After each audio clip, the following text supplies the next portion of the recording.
네, 여러분 반갑습니다. 이제 10시 됐으니까 시작하도록 하겠습니다.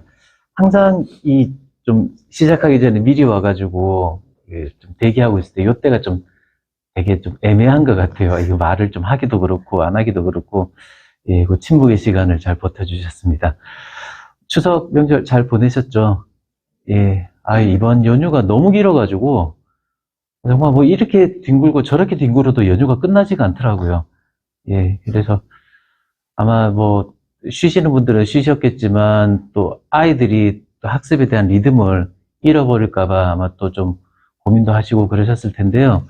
제가 우연히 어떤 자료를 하나 발견하게 됐는데 그 내용을 잠깐 말씀을 드리면 좀 흥미있는 얘기라서 말씀드릴게요. 그 미시건 대학교에 뭐 험블리 교수라고 계시대요. 그분이 2014년에 논문을 쓰셨는데 노력과 결과의 상관관계, 그거를 이제 한 5개 분야에서 이렇게 조사를 하셨더라고요.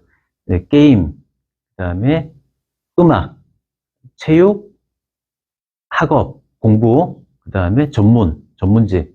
자, 이 5개가 노력으로 과연 얼마나 이거를 성공적인 성과를 이루어낼 수 있느냐, 거기에 대해서 조사를 해봤더니, 게임이 약 26%, 그러니까 노력을 하면 게임은 26% 정도는 성공을 한다는 거예요. 그 다음에 음악이 21%, 그 다음에 체육이 18%. 자, 공부는 얼마 나올까요? 몇 프로 정도 나올까요? 예, 4% 나왔습니다. 예, 4%. 그러니까 공부를 노력해서 성공할 수 있는 확률은 4%밖에 안 된다는 얘기예요. 예. 그 다음에 이제 전문직이 노력으로 될 수 있느냐? 1%.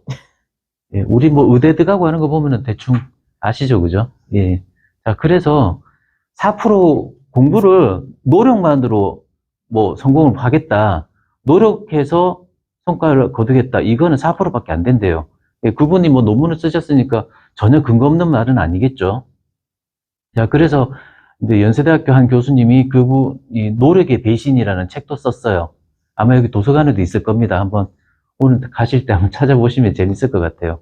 자, 그러면 노력으로 4%만 된다 그러면 나머지 96%는 뭘까? 예. 96%가 뭐냐면 결국은 재능과 환경이라고 볼 수 있습니다. 예. 근데 재능은 사실 타고나는 거잖아요. 우리가 어떻게 할 수가 없죠.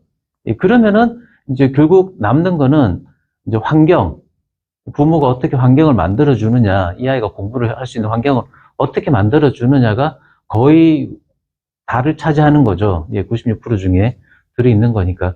자, 그래서 그 결과만 보자면, 환경이 중요하구나. 내가 우리 아이를 공부할 수 있는 환경만 만들어 주면 되겠네? 노력은 별로 중요한 게 아니네? 라고 생각할 수가 있는데요. 좀 다른 시각으로 봐야 돼요. 왜냐면, 우리가 환경이라고 하면, 예를 들어서 이제 경제적인 환경이라고 봤을 때, 내가 재산이 뭐 1억이 있다. 그러면은 2억이 있는 사람은 나보다 그러면 2배나 환경이 좋으냐? 이건 아니거든요. 사실 우리 뭐 일반적인 서민들은 거의 환경이 제가 볼 땐 비슷비슷합니다. 왜냐면 우리가 하루에 뭐 식비로 쓴다든지 생활비로 쓴다는 게 거의 비슷비슷하잖아요. 그래서 큰 차이는 아니고 재벌집 아이들하고 우리 재벌집 막내 아들하고 우리 막내 아들하고는 환경이 좀 다르겠죠. 예. 그런 건 좀 다르다고 할 수가 있겠지만 결국은 제가 볼 때는 그 4%의 노력으로 성과를 거둘 수 있다라는 게 그 4%가 중요한 것 같아요. 왜 우리가 운칠기삼이라고도 하잖아요. 그죠? 운이 70이고 이제 기술이 30%다 하는 것처럼 결국은 그 노력 4%라는 그 미미한 차이가 결국 전체 100%를 좌지우지하는 거라고 저는 생각을 합니다. 그래서 아이들이 노력을 안 하면 안 돼요. 근데 노력이라는 게 그냥 죽어라고 노력만 하게 되면 금방 지칩니다. 왜냐면 이게 공부라는 게 초등학교, 중학교, 고등학교 12년 동안 이어지는 과정이거든요. 다 단절되는 게 아니에요. 보통의 어머님들이 뭐 이제 초등학교 4학년 올라가면 이제 3학년은 끝. 이제 4학년 거 다시 시작. 예, 다시 시작이 아니고 이어져서 가는 겁니다. 과정만 한 단계 올라가는 거지. 그래서 총 12년의 과정을 풀로 봐야 돼요. 이 굉장히 방대한 과정이거든요. 굉장히 오래되는 과정이기 때문에 이게 3학년 때 뭐 하는 방법, 4학년 때 하는 방법 이런 것들이 똑같다고 얘기할 수는 없어요. 예. 물론 이제 성장해 나가니까 그렇지만 전체적으로 관통하는 그 환경을 만들어주는 그 역할은 부모님이 해주셔야 되는데 그 환경이 결국 노력을 어떻게 조금이라도 더 쉽게, 조금이라도 더 편안하게 노력할 수 있는, 집중할 수 있는 그런 분위기와 환경을 만들어주느냐. 그게 결국에 부모님들의 역할이고 그게 결국 아이들의 성과를 만들어내는 가장 큰 부분인 것 같아요. 그래서 제가 책에도 썼지만, 아이가 학습하는데 가장 중요한 사람은 아이 본인보다도 오히려 부모님이 훨씬 더 중요하다. 제가 이제 그렇게 말씀을 드릴 수가 있는 거고요. 그래서, 뭐, 이제 저희가 준비한 내용들은 12차 시가 따로 이렇게 있지만, 오늘 지난주에 말씀드렸다시피, 아주 귀한 분을 모셨습니다. 김지영 스님, 제 옆에 계신 김지영 스님이 계시고요. 김지영 스님 잠깐 소개를 드리자면, 한 22년 됐죠? 예. 2002년부터, 강남 서초 지역에서 학습 컨설턴트로 일을 하고 계세요. 그래서 지금 22년 동안 수많은 아이들, 예, 학년도 초등학교부터 대학생까지, 예, 다 컨설팅하고 또 모자르는 부분들을 발견해서 그 아이에게 맞는 학습법을 제공하고 또 그 학습법에 맞춰서 아이들을 지도를 해오신 분이에요. 그래서 22년을 하셨기 때문에 예전에 했던 애들은 이미 지금 사회인이 되어 있는 아이들도 있죠. 예, 그리고 아직 지금 또 공부를 하고 있는 아이들도 있고요. 그래서 온갖 다양한 아이들을 다 겪어보셨기 때문에 아마 여러분들의 아이들도 그 유형이 아마 김정 선생님이 겪어보셨던 그 유형에 아마 들어갈 거예요. 그래서 오늘은 특별히 제가 이제 준비한 강의를 해드리는 것도 좋은데 제가 요 12차시 동안에 원래는 2번을 김정 선생님을 모시려고 했거든요. 근데 그거보다는 한 번 더 모시는 게 좋겠다 해서 이제 4차시, 8차시, 12차시에서 한 3번을 모시려고 해요. 그래서 이번 시간에는 여러분들이 그동안 궁금해 하셨던 거, 예, 거기에 대해서 질의응답을 위주로 좀 하려고 합니다.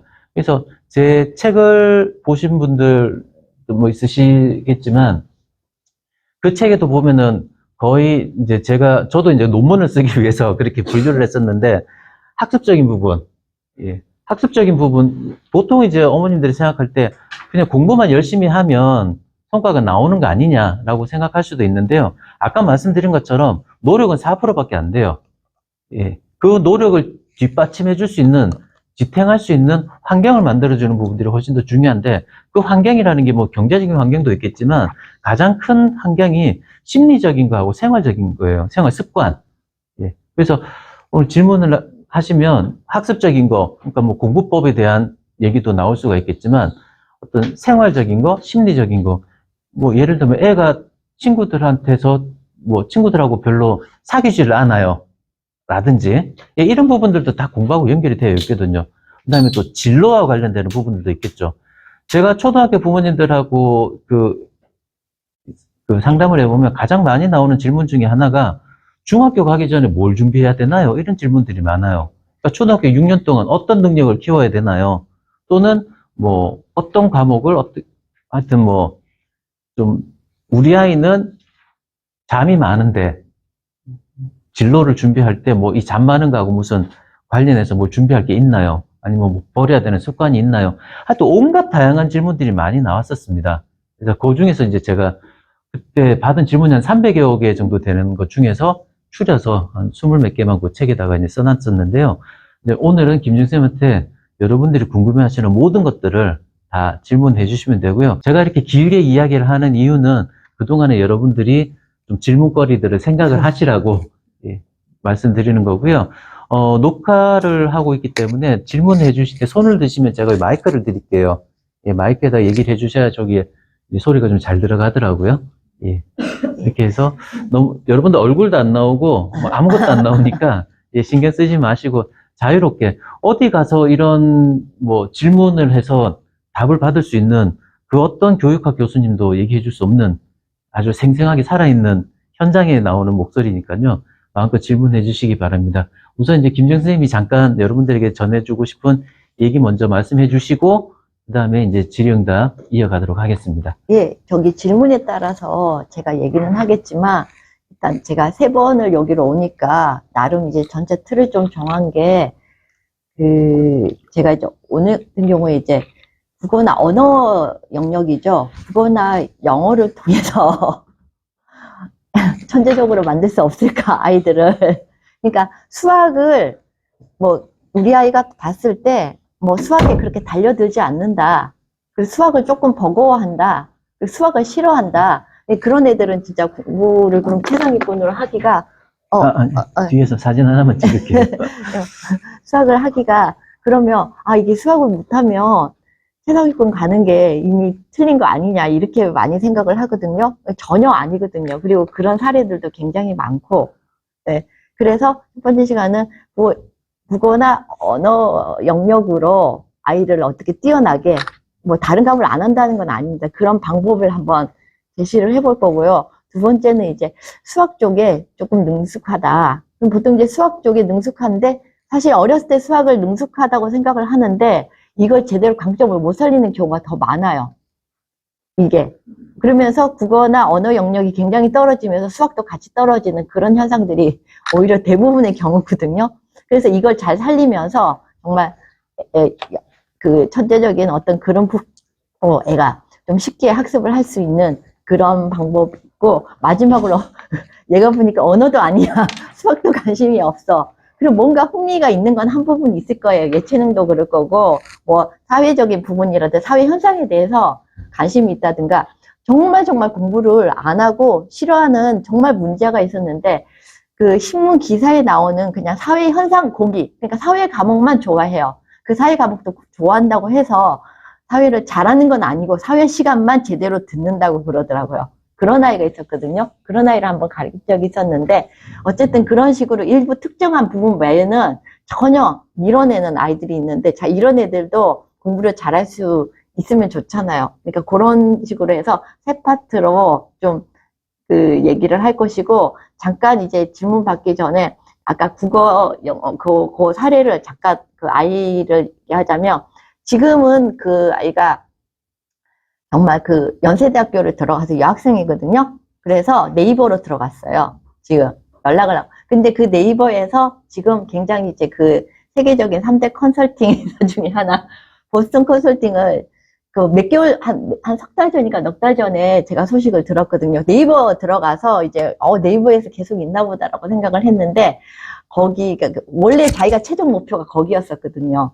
거기로 이제 합격을 해서 그 네덜란드에 신입사원 연수도 가고 그렇게 간 학생이 있습니다. 있는데, 이 아이가 초등학교 5학년 때, 6학년 때 수학을 너무 못하면서 매일 울었던 것 같아요. 욕심은 있었어. 어느 정도 이제 에피소드가 있냐면, 이제 50점, 60점을 맞은 거예요.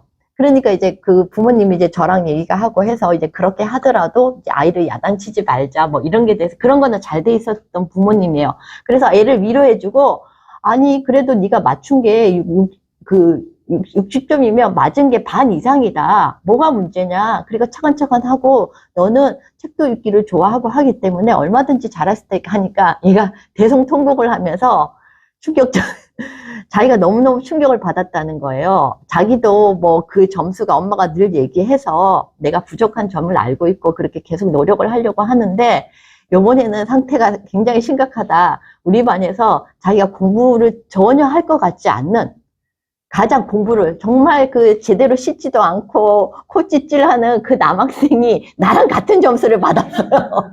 그러면서 너 이럴 수가 자기의 그 머리가 그 아이 머리랑 같다고 생각하니까 자기가 미쳐버릴 것 같다고 하루 종일 대성통곡을 하면서, 그걸 부모님이 걱정을 하면서 하시는 게 아니고 너무 재밌게 그걸 얘기를 해주셨어요. 자, 부모님 태도가 보이시죠? 너무 재밌어서 이제 그 사람들한테 얘기를 하는 거예요. 우리 아이가. 그래서 사람들이 막 웃고 정말 유쾌하게, 60점을 받았는데 이렇게 아이를 유쾌하게 그렇게 에피소드, 우리 아이 진짜 심각하다라고 전혀 생각을 안 하시고 그렇게 할 정도였으면, 이제 부모님 태도가 보이시죠? 그런 아이가 당연히 이제 지금 이런 여러 가지 역경을 뚫고 그 학교에 들어가고 정말 자기가 원하는 전 세계적인 천재들이 사실 그 정도 들어가려면은 보스턴 컨설팅이나 이제 그런 유명한 회사를 들어가려면 상당한 영재가 되잖아요. 그걸 성공적으로 이제 된 거죠. 했을 때, 지금 말했듯이 국어나 이렇게 그 수학이 너무 약했기 때문에 국어나 이 영어 부분, 특히나 영어보다도 영어를 영어 유치원에 갔다든지 전혀 그러지도 않았어요. 국어 쪽으로 굉장히 신경을 썼고, 이 아이가 처음에 국어를 했을 때 당장 무슨 문제가, 국어를 잘했을 것 같죠?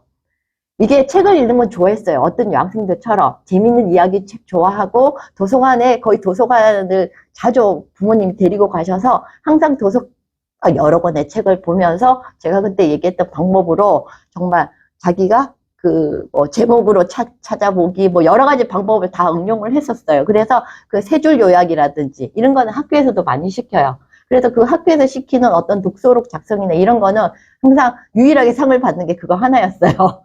왜냐면 그걸 다 하는 애들이 없고 얘가 할 수 있는 게 이 부분이고 과학이라든지 이런 쪽으로 전혀 특출나지도 않았고 수학은 못했고 이런 상황이었기 때문에 자기가 계속 그 학교 생활에서 자부심을 갖는 게 나는 도서관을 많이 간다 자주 간다 말고는 전혀 뛰어난 부분이 없었거든요. 근데 이 아이가 제가 이제 조금 빨리 서둘렀던 게 뭐냐면 요약하기였어요. 당연히 수학이 아까 약하다 그랬죠. 어디 부분에서 문제가 됐을까요? 요약을 못해요. 요약을 못하는 거죠, 이게. 그 수많은 얘기를 잘 듣고 책도 보는 것도 좋아하는데 정리를 하라 그러면 정리를 못하는 거예요. 그러니까 수학이 안 됐던 거죠, 이게 정리를. 그리고 특히나 그 소설류, 스토리가 없는 책은 너무 읽기를 싫어했어요. 그러니까 이야기가 없으면 흥미가 안 들고 당연히 이제 뭔가 이렇게 과학적 지식이라든지 어떤 보통 부모님 입장에서 수학에 관련 책이라든지 어떤 여러 가지 지식이 들어가 있는 책을 전달을 하고 싶은데 그 책은 이제 제일 마지막으로 읽고 그것도 이제 이 아이가 봤을 때 이제 굉장히 표지가 이쁘다든지 뭔가 유혹거리가 있어야 돼요. 만화로 돼 있다라든지 이렇지 않으면 보기 힘들 정도로 이렇게 되니까 이제 그런 부분이었는데 그거를 요약을 짧은 글부터 시작을 해서 말로 요약을 시키는 것부터 시작을 했어요. 사실 그거를 굉장히 오랜 몇 년 동안 했어요. 사실 그걸로 해서 이제 이 아이가 어떤 그 소설책이 아닌 다른 책도 자기가 두꺼운 책들이 이제 보기 시작했고 사실 그러면서 거의 중학교 3학년이나 고등학교 때 됐을 때 얘가 그래도 한계가 있었던 게 이과 수학은 원래 얘가 이과 그 당시 이과 문과 계열이 뚜렷했었거든요. 그쪽으로는 원래부터 자기가 흥미 있는 거는 없었었고 그 이과 수학에 대한 부담감은 없었어요. 그래서 천천히 수학을 하면서 그 수학의 학교 수학의 성과가 나타나기 시작한 게 중학교 3학년 후반기부터 했어요. 끝나갈 때쯤. 그렇게 하면서 고등학교 때 당연히 이제 그 내신 위주로 간 거죠. 내신의 진도에 맞춰서 하면서 아까 말했듯이 그런 성과가 나왔던 거거든요. 그래서 물론 이제 이 자세한 얘기를 하자면 굉장히 이것만 해도 몇 시간이 걸리겠지만 일단 여기를 포맷을 두고 잠깐 알려드리면서 일단 질문을 받도록 하겠습니다. 질문이 나오지 않으면 제가 계속 얘기를 네. 예, 혹시 방학이란다. 연휴 동안에 워낙 길어서 이번 연휴가 궁금하셨던 거나 평소에 아이에 대해서 혹시 좀 질문하고 싶으신 거, 해결하고 싶으신 문제 있으시면 말씀해 주시죠. 예. 다들, 예. 네. 저 먼저. 죄송합니다. 잠깐만요. 마이크를 좀 드릴게요.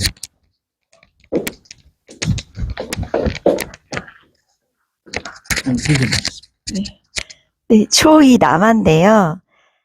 아이가 문제를 맞추고자 하는 의욕이 없을 경우가 흔한가요? 그 문제면은 어떤 문제? 그냥 모든 문제요? 수학 문제, 특히 이제 수학 문제에서 부모가 봤을 때 도드라지는 건데, 네. 과정도 다 알고 개념도 아는데, 이거를 자기가 반드시 맞춰야 된다는 그 욕구가 되게 없어서 실수도 작고, 특히 이제 수행평가 같은 것들 보는 시간에는 집중력을 발휘를 안 하는 거예요. 그러니까 집중력이 없는 아이를 뭐 판단이 될 수도 있겠지만 또 이렇게 이렇게 팩터를 다니고 있거든요. 보면은 선생님이 수학학원요? 네, 팩터요. 네. 예, 팩터 알아요. 예. 네. 거기서 집중력이 없는 아이는 아닌데 이거를 반드시 맞춰야겠다는 게 되게 약한 것 같다고 말씀하시더라고요. 그런 경우가 예, 그게, 그러니까 예를 들면 이제, 얘가 뭐 학습적으로 문제가 있고 이러면 검사를 해보면 나오잖아요. 이게 그 집중력도 자기가 이제 그냥 자기가 집중하기 싫어서 그냥 내가 놀고 싶어서 집중을 안 하는 경우는 사실 뭐 지능적으로라든지 특별히 이제 문제가 없는 경우인데 얘가 이제 인위적으로 그러니까 심리적인 경우가 더 많은 거죠. 그런 게 있고 진짜 학습 진단을 하면 학습적으로 문제가 되는 애들이 있거든요. 이게 뭐 검사를 한다든지 정말 뭐 난독증이 있다라든지 언어 장애가 있다라든지 이런 거 있는데 대부분 경우 이제 그런 경우가 아니면 거의 심리적 요인이 커요. 아무래도 이제 그래서 일단 뭔가 더 나이가 어릴 때는 헷갈리면 그런 검사를 받아 보시면 되는데 그런 검사에서 전혀 문제가 없고 내가 봐도 그냥 특정한 부분에서 뭐 전혀 집중력이나 문제가 없는데 이런 학습적인 부분에서만 그렇다 그러면 걔가 이제 학습에 대한 어떤 심리적인 부담감이 있어서 그런 건데 아이들이 나중에 보면 이게 지금 초2뿐만 아니라 뭐 중학교, 고등학교 나이가 들어서도 계속 나오는 게 다 도피적인 심리가 있어요. 근데 그 도피적인 기제가 가양각색의 방법으로 나오는데 가장 눈치를 못 채는 경우가 뭐냐면 본인도 이걸 도피라고 생각을 안 하는 거죠. 굉장히 잠을 많이 자는 경우가 있어요. 사춘기 때. 그래서 사춘기라서 잠을 쏟아지니까 그때 한참 커야 되니까 잠이 많아진다라고 하는데 가만히 보면 조금 차이가 나는 게 뭐냐면 시험 기간에 잠이 유독 많아져요. 시험 기간에 유독 많아지고 그리고 또 시험 기간에 공부도 안 하면서 밤을 새는 일이 잦으니까 그게 또 심한 경우가 있고 이렇게 뭐 몰고 가는 게 뭐냐면 환경적인 조건이 자기가 공부가 잘 못할 것 같은 환경으로 본인도 모르게 그렇게 만들고 있는 거예요. 좋은 핑계거리가 되거든요. 내가 잠이 많아서 몸이 아파서 시험을 못 쳤다. 그 다음에 내가 심지어는 그 친구 관계나 이런 것도 복잡하게 만들어요. 꼭 싸움거리를 만들어서 내가 이런 지금 얘 때문에 방해가 돼서 지금 공부를 못했다. 자, 이게 뭐 자기가 뭐 주도 면밀하게 내가 지금 시험을 공부하기 싫어서 이런 걸 만들어서 이 핑계로 공부를 안 해야지가 아니라 그런 머리를 쓰지 않아도 자기도 모르는 사이에 심리적으로 뭔가 내가 해야 될 부담스러운 일이 다가오면 주변 환경을 그렇게 만들어 버리는 거예요. 자기가 눈치를 못 해요. 근데 어떻게 하냐면 항상 그 패턴이 꼭 무슨 어떤 시험이라든지 어떤 중요한 어떤 뭔가가 있을 때 그런 같은 패턴이 나오면 이제 그걸 의심을 해봐야 되는 거고 그 아이가 일부러 그러는 게 아니고 본인도 절대로 아니라고 부르고 실제로 본인이 그런 줄을 몰라요. 자기가 왜 그런지. 본인 당연히 모르죠. 자기가 잠재적으로 그렇게 무의식적으로 나오는 거기 때문에 그런 거기 때문에 아이가 어려서 일하지만은 쉽게 말해서 상처를 누구나 받고 싶지 않아요. 애들이. 그러니까 얘가 말을 안 건다? 그럼 이렇게 생각을 하면 돼요. 말을 걸었는데 거절을 많이 당했어. 그리고 성격이 거절을 한 번이라도 당하면 자존심이 세. 아이의 성격에 따라서 이 가양각색으로 나오겠죠. 가뜩이나 이제 말 거는 것도 별로 귀찮아 하는데 말을 어쩌다가 한두 번 걸었는데 그 사람이 못 알아듣든지 반응을 안 해준다. 그러면 상처를 받아요. 근데 내가 상처를 받아서 씩씩거리면서 왜 내 말을 안 받아주세요 라고 하는 성격이 아니에요. 이렇게 이걸 울분을 그대로 그러면 그냥 조용히 넘어가면서 인간이라는 게 어떤 같은 방식을 했을 때 뭔가 거절을 당했을 때 자기가 그 상처를 받는 거를 방어하는 능력이 있단 말이에요. 그게 방어기 때문에 말을 안 해요. 아예 부탁을 안 한다고요. 그렇게 했을 때 내가 오히려 역으로 이걸 절대로 틀리고 싶지 않고 내 자존심이 센 아이들이 그걸 방식을 갖다가 내가 엄청 집중해서 정말 열심히 잘 풀려고 내가 정말 꼭 풀고 해서 달려들으면 내가 이걸 틀려버리면 내가 상처를 너무 받으니까 그게 너무 싫어. 그러니까 나는 대충 그냥 신경 쓰지 않고 풀다가 맞으면 맞고 틀리면 트는 게 내가 더 내 자존심이나 내 기분이 더 좋은 쪽이야 라고 선택을 해요. 인간이. 이런 방식 때문에 이게 굉장히 아까 제가 아까 환경이라 그랬잖아요. 4% 노력이라는 게 사실 이게 물고 물리면서 사실은 지능적으로 아무리 좋은 IQ로 태어났어도 굉장히 무능하게 나올 수도 있는 거예요. 그리고 뭐 100도 안 되는 IQ로도 서울대가 평균 IQ가 100에서 110 사이, 105 사이라 그랬거든요. 우리가 아는 130이나 이런 게 아니라고 하거든요. 그러니까 여러 가지 어떤 그런 의문들이 그렇게 해결이 되는 거죠, 이게.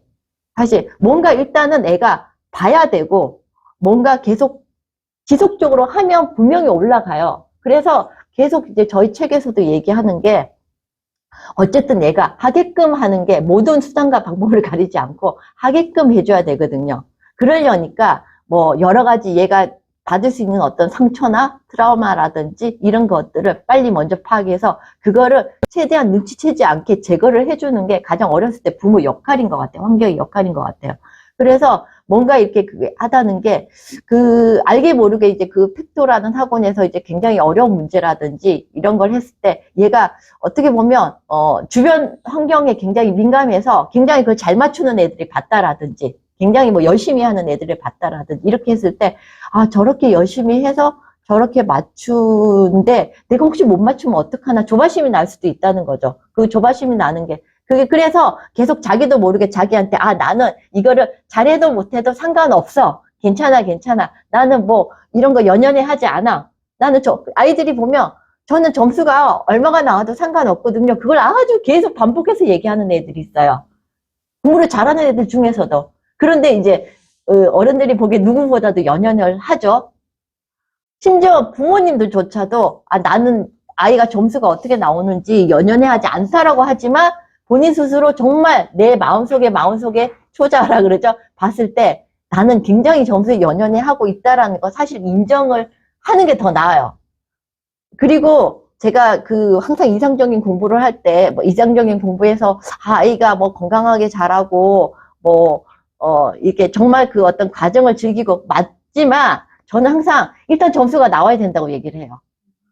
절대적으로 필요하다. 왜냐하면 학생이 12년 동안 학교 생활에서 하기 때문에 그게 아까 60점이라도 그 점수가 구체적으로 어떻게 해서 이 점수가 나왔고 그래도 60점을 받은 게 이 부분이니까 안 나온 40점에 대해서 충분히 얘기를 해줄 필요가 있는 거죠. 점수가. 왜냐하면 그게 굉장한 동기부여고 사실 점수가 나오지 않는데 마냥 한다는 건 인간으로서 인간의 어떤 능력에서 뭐가 있냐면 쓸데없는 헛짓을 싫어해요. 그리고 아이들은 더 싫어해요. 가성비가 없는 거죠. 내가 열심히 했는데 안 나와.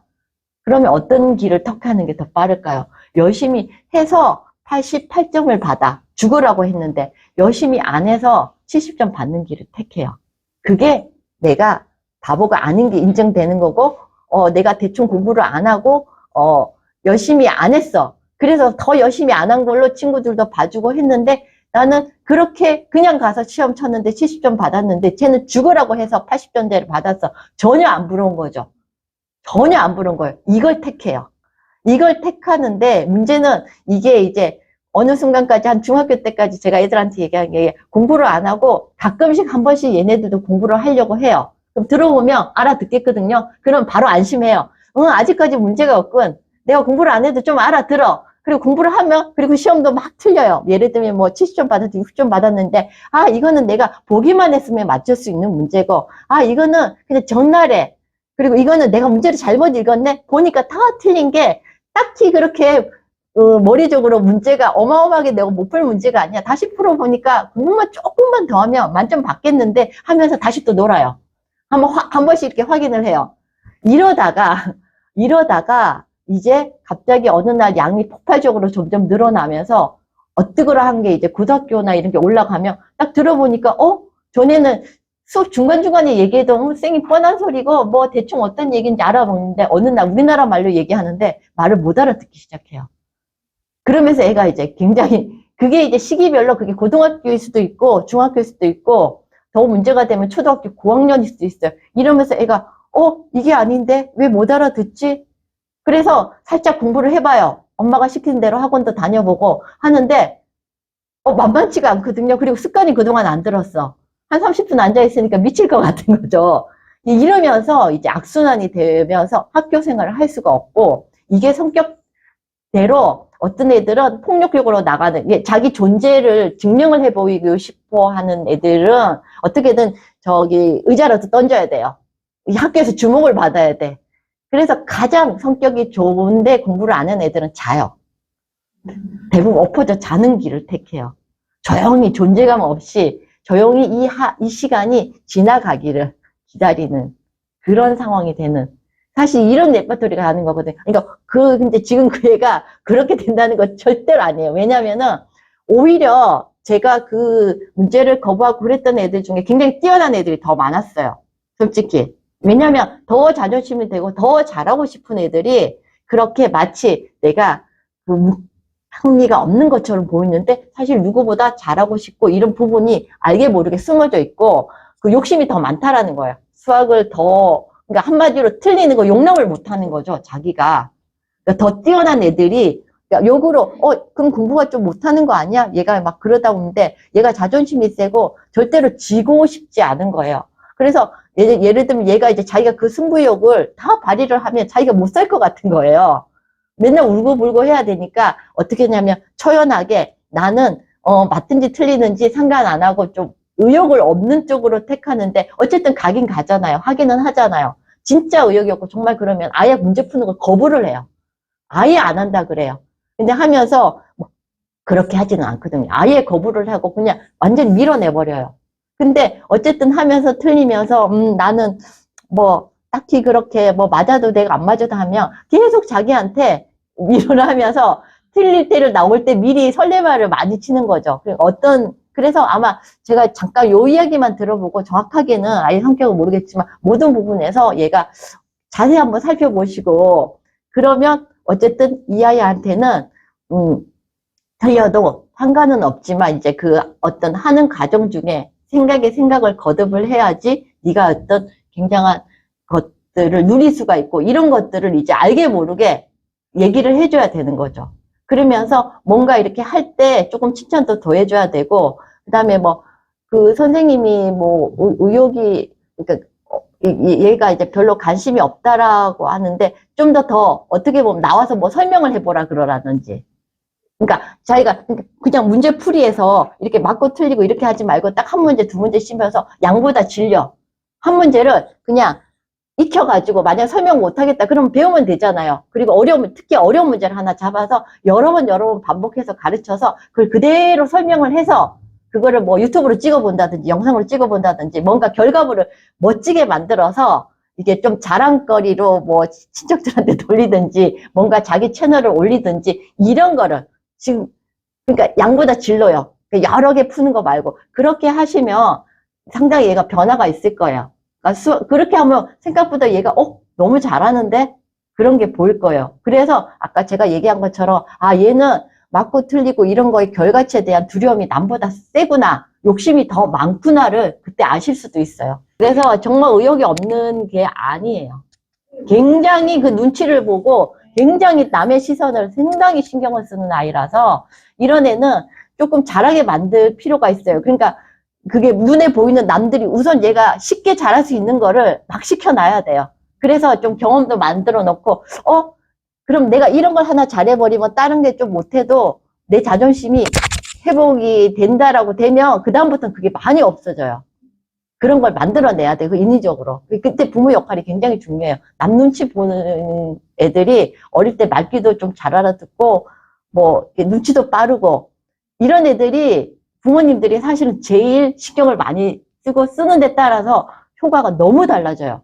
그리고 환경적인 요인에 굉장히 많이 받기 때문에 어떤 상황을 만들어 놓느냐에 따라서 굉장히 진짜 공부를 꼴찌에서부터 1등까지 이게 왜냐면 보통 1등하고 이런 애들은 뛰어나고 공부를 잘하는 애들이라기보다도 남의 시선을 많이 의식하는 애들이거든요. 오히려 그런 거기 때문에 훨씬 더 조금 서두를 필요가 있어요. 반장도 막 시켜도 되고요. 예. 그러니까 뭔가 이렇게 자기가 안 하면 안 되는 상황이고 그래서 아까 4% 얘기도 했었는데 그 환경이라는 게 이게 제가 보통 보면 지금은 반에서 공부를 좀 잘한다면 부모님들이 다 비슷비슷하게 보이고 사실은 큰 차이가 없어요. 지금은 초등학교 때 잘한다고 해도 그 지식의 양이 너무 적어서. 그런데 이제 나중에 고등학교쯤 가고 그리고 좀 학력이 높은 지역의 어떤 그런 고등학교에서 전교권, 전교 1등 하면 부모님들이 막 다르게 본단 말이에요, 그때는. 그리고 아이들도 저 세상 사람이라고 생각을 해요. 신의 경지, 뭐 신의 영역, 우리 영역과 다른, 이렇게 굉장히 살아보는데, 이제 제가 이제 어쨌든 그런 전교권 애들이나 이렇게 많이 보니까 봤는데, 어떨 것 같아요? 되게 다를 것 같죠? 똑같아요. 얼마나 똑같으냐면 하기 싫어하고 게임 좋아하고 너무나 불안해하고 다를 게 없어요. 공부를 잘 안 되는 애들이랑. 근데 현역하게 다른 게 뭐냐면 공부하는 환경을 자기가 공부가 안 되는 애들은 자기가 이 폰을 제어할 수 있다고 생각을 해요. 내가 알아서 할게. 폰 안 보면 되잖아. 폰이 있어도 옆에서 공부가 안 돼. 요 차이인 거야. 걔네들은 시험 기간 때 폰을 내요. 어디 잠금장치에 넣든지 부모님한테만. 그러니까 자기가 이 폰으로 제어가 안 되는 걸 아는 애들이에요. 요 차이예요, 진짜. 이 차이밖에 없어요. 그리고 처음에 개념을 볼 때 굉장히 잘 이해할 것 같죠. 물론 근데 제가 봤을 때 성적이 안 나오는 애들 중에서도 이해를 굉장히 잘하는 애들이 많았어요. 처음 설명해주면 다 알아들어요. 알아듣는 정도가 그렇게 생각보다 크지가 않아요. 전교 1등이나 중위권, 뭐 중하위권 이렇게 했을 때 잘 설명해주면, 근데 오히려 그 전교권 애들이 잘 설명을 해주면 좀 질문은 더 하죠. 더 물어서 마치 더 모르는 것 같아요. 애가 이렇게 얘기를 해주는데 왜 못 알아듣지는 오히려 성적이 좋은 애들이 더. 근데 얘는 이제 중위 하위권인데 자기가 이제 모르는 걸 잘 모르니까 무슨 말인지 조금만 얘기해도 알겠어요. 더 얘기 안 해도 제가 나머지 알아서 할게요. 오히려 이렇게 나가요. 근데 전교권이나 이런 애들은 잘 모르겠는데 큰일 났다. 이 부분에서 자기 문제가 생길 것 같다. 그리고 처음 배울 때 굉장히 힘들어해. 오히려 힘들어한다는 게 뭐냐면 이거 장난이 아닌데 빨리 캐치를 하는 거죠. 이거 보통이 아닌데 정확하게 캐치를 하는 거예요. 그래서 더 다급하게 달려들어요. 그래서 처음 독해력을 봤을 때 크게 차이가 나지 않는데 그 뒤에 얘네들이 형성하는 태도 차이가 현격하게 차이가 나서 그런 애 있을 거예요. 자기 이제 수학을 좀 잘하는 애인데 뭐 반에서 다니면서 애들을 다 가르쳐. 자기가 질문. 근데 점수는 자기한테 배운 애가 점수가 더 잘 나오는 경우가 많죠.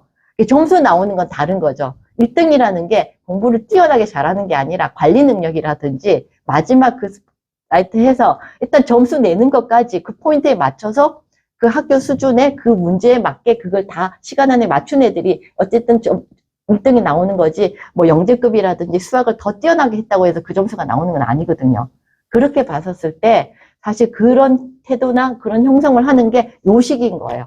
초등학교 시기인 거. 여기서 다 결정이 나요. 나중에 형성이 하려면 더 많은 인내력이 필요해요.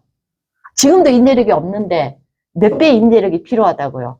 그래서 부모님들이 그러면 이걸 만들어야 되는데 자, 이 문제는 이게 겉으로 막 조급해 하면서 어디를 보내고 이런 걸로 전혀 형성이 되지 않는다라는 거죠.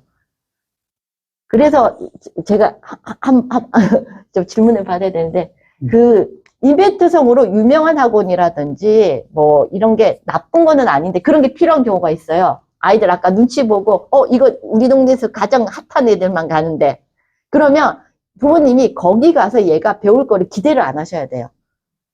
내가 이 동기부여로 얘가 그 학원이 50만 원이야. 그러면 거기서 얘가 배우니까 내가 학습적인 거 신경 안 써도 되겠지가 아니라 얘한테 나 이런 데 다녀라는 마치 명품 사서 나 이런 사람이 하는 그 효과밖에 없다는 걸 아셔야 돼. 그걸 50만 원을 지불을 하고 공부는 따로 시켜야 돼요.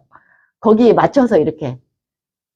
근데 이제 보통 거기에 보내서 성공을 하면 이것까지 해서 그게 성공을 된 거고 그냥 거기에 남들 좋다는 데 보내서 애가 신나게 다니면 애도 이벤트성으로 공부를 해요. 나 이런 데 다녀. 거기로 이미 만족해서 끝. 해결.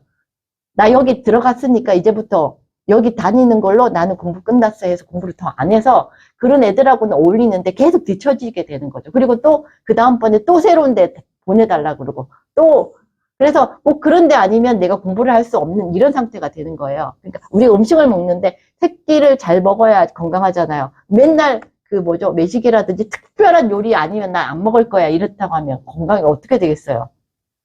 그냥 밥에 국만 나와도 먹을 수 있는 상태를 만들려면 이런 공부 상태를 만들어야 되거든요. 특별한 이벤트 없이 그냥 당연히 하는 거 밋밋해도 맛이 없어도 이런 상태로 만들어야 되니까 그거는 그때그때 마치 그 약간의 끌어주는 동기부여 정도로 값을 지불한다고 생각을 하시면 여전히 이제 그 습관을 들이는데 지속성이 가질 수 있을 것 같아요. 네, 질문. 예, 그래서 조금 더 말씀드리자면 어머님들이 하셔야 될 역할이 결국은 아이가 공부를 하게끔 하는 뭐 환경을 만들든 뭘 하든 공부를 하게끔 하는 데에 목표를 두셔야 되는데 그러기 위해서 좋은 방법 중에 하나가 그 공부 약속이라고 제가 책에다가 이렇게 하나 만들어 놓은 게 있을 거예요. 그래서 꼭 그거 안 보시더라도 아이하고 약속을 해서 그 약속을 꼭 지키게 하는 거죠. 공부의 양을 많이 한다기보다는 약속을 지키게끔 하는 거를 목표로 두고 아이와 약속을 하는 거예요. 뭐 하루에 공부를 국어는 뭐를 하겠다, 수학을 뭐를 하겠다, 일주일 동안에 뭐를 하겠다 해서 그거를 지키면 이제 상을 주고 못 지키면 페널티를 주게 되는 거죠. 그러면 아이가 만약에 뭐 잘해서 상을 받으면 좋지만 못해서 페널티를 받아서 뭐 핸드폰을 뺏긴다든지 뭐 이렇게 하면 반발이 나올 거 아니에요. 그래도 거기에 대해서 어머님이 크게 소리를 지를 필요가 없죠. 나도 너 약속 지켜서 상을 받고 편하게 놀고 하는 모습 보는 게 더 좋아. 내가 너 핸드폰 버스에서 나한테 좋을 게 뭐가 있겠니? 근데 이건 약속이잖아. 약속은 지키라고 있는 거고 약속을 안 지키면 이게 신용불량이야. 그래서 나도 어쩔 수가 없어. 라고 해서 그 벌을 하셔야 돼요. 그렇게 해서 아이가 공부를 작은 초등학교 때는 공부 양이 적기 때문에 그 적은 공부를 공부의 어떤 성과 그거를 기대하는 것보다는 중학교, 고등학교까지 12년 동안의 공부를 이어갈 수 있는 습관을 만들기 위해서 약속 지키기 이런 것도 한번 활용해 보시면 좋을 것 같습니다.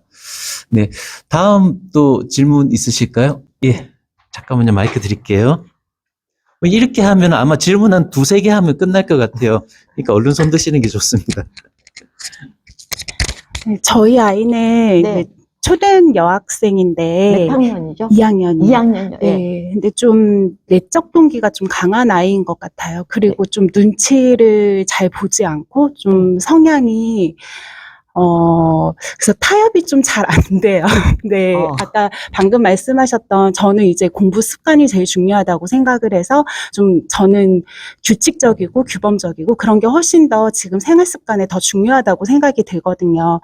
근데 저희 아이한테 어떤 과제를 그러니까 부여를 했을 때 정말 10분이고 5분이면 끝낼 문제를 얘는 하루 종일 걸리는 거예요. 그래서 책상에 하루 종일 앉아 있는 아이예요. 네. 네, 근데 아까 페널티 제공 이런 것도 많이 시도를 해봤거든요. 근데 솔직히 욕구가 그 외적에서 주어지는 것들에 대해서 별로 그 감흥이 없어서 네, 좀 힘들더라고요. 그래서 하루 종일 앉아 있기는 하는데 네, 학습은 안 되고 그래서 제가 혼을 내면 정말 5분 안에 끝내요. 근데 매번 혼내면서 공부를 또 시킬 수 없으니까 이게 좀 고민이에요. 어떻게 지도를 하면 좋을까요? 네. 참, 뭔가 원하는 게 있으면 정말 공부를 시키는 게 정말 좋은데, 이게 대부분 애들이 질질 끄는 게 사실 그 초등학교 2학년뿐만 아니라 많은 이 중고등학교 학생들도 하는데, 보통 이제 그 아이들은 이제 자기가 왜 그러는지를 얘기를 다 하잖아요. 거의 100%. 일단 내가 이 과제를 끝내버리는 순간 새로운 과제가 생긴다는 거예요. 새로운 과제가 생기기 때문에 어차피 더 계속 공부를 해야 되니까 차라리 이거 가지고 가늘고 길게 끝까지 물고 늘어져서 시험 하겠다라는 게 정말 다 솔직하게 제가 이제 어떻게든 다 이제 그 수많은 애들이 정말 다 그러더라고요. 다. 그래서 분명히 약속한 과제가 있는데 이거를 내가 어느 날 빨리 끝냈어. 근데 벌써 끝냈어? 하면서 나머지 시간에 과제들이 막 쏟아져 나오고 심지어는 내가 만점을 받았어. 이 과목 만점 받았으니까 이 과목도 만점 받아야지 하고 학원이 더 생기더래요. 이러면서 이제 공부하면 할수록 양이 쌓이니까. 그래서 그 유명한 시중에 공부법들도 많잖아요. 그래 보면 이제 보통 이제 그 성공한 공부의 신들 이렇게 봤을 때 가장 그 공부가 결정적으로 그 도움이 된 그 학생들의 어떤 인터뷰도 있고 이런 거 봤을 때 언제 때 이렇게 이 공부를 갖다가 이제 한마디로 업그레이드 됐냐, 언제부터 쭉 했냐 봤을 때, 우연찮게 공부를 했는데, 자기가 모처럼, 어떻게 해서 이런 집중력을 갖게 됐냐. 계속 어느 날, 그냥 그날 무슨 바람이 불었는지 집중이 너무 잘 돼서 2시에 모든 과제가 끝났대요. 그리고 그 2시부터 밤까지 너무 마음 편하게 놀았대요. 그랬더니 몸에서 막 전율이 나더래. 그러면서 우와 이게 정말 이게 항상 공부할 걸 남기고 놀았을 때랑 할 걸 다 하고 했을 때 이렇게 기분이 다르다니 나는 이 기분을 계속 느끼고 싶어 해서 어쨌든 과제를 미친 듯이 그걸 해서 그 하루 반나절을 노는 날을 만들어 놨대. 그 노는 날을 위해서 자기 일주일 공부하는 한마디 휴가 하루를 위해서 1년 내내 일하는 그런 느낌으로 그렇게 하면서 자기가 굉장히 집중력도 올리고 뭐 이랬다라는 얘기가 한두 명이 아니라 상당히 많은 애들이 그게 나와요. 왜냐면 인간이라는 게 계속 공부를 한다는 게 있을 수가 없거든요. 그리고 그 매 시간 그렇게 집중을 한다는 게 말이 안 되고 실질적으로 집중할 수 있는 게 그 초동은 한 20분 정도가 평균적인 그 집중도라고 나오고 그 보통 그 수업 시간이 뭐 40분 있죠. 40분, 50분이 그게 이제 과학적 근거가 있는 거래요. 집중을 할 수 있는. 그리고 진짜 제대로 집중을 하면 고등학생이나 이렇게 그 전교권 애들이나 이렇게 뭐 시험에서 이게 여러 가지 실험들 많이 하잖아요. 그런 여러 공부법 채널이라든지 이렇게 하면 정말 그 50분을 초집중을 했다라고 했을 때 몸이 어떤 상태냐. 시험 끝나면 뭐 휴대폰 보고 할 기력도 없어요. 그대로 쓰러지는. 너무 힘들어서 정말 제대로 집중했을 때.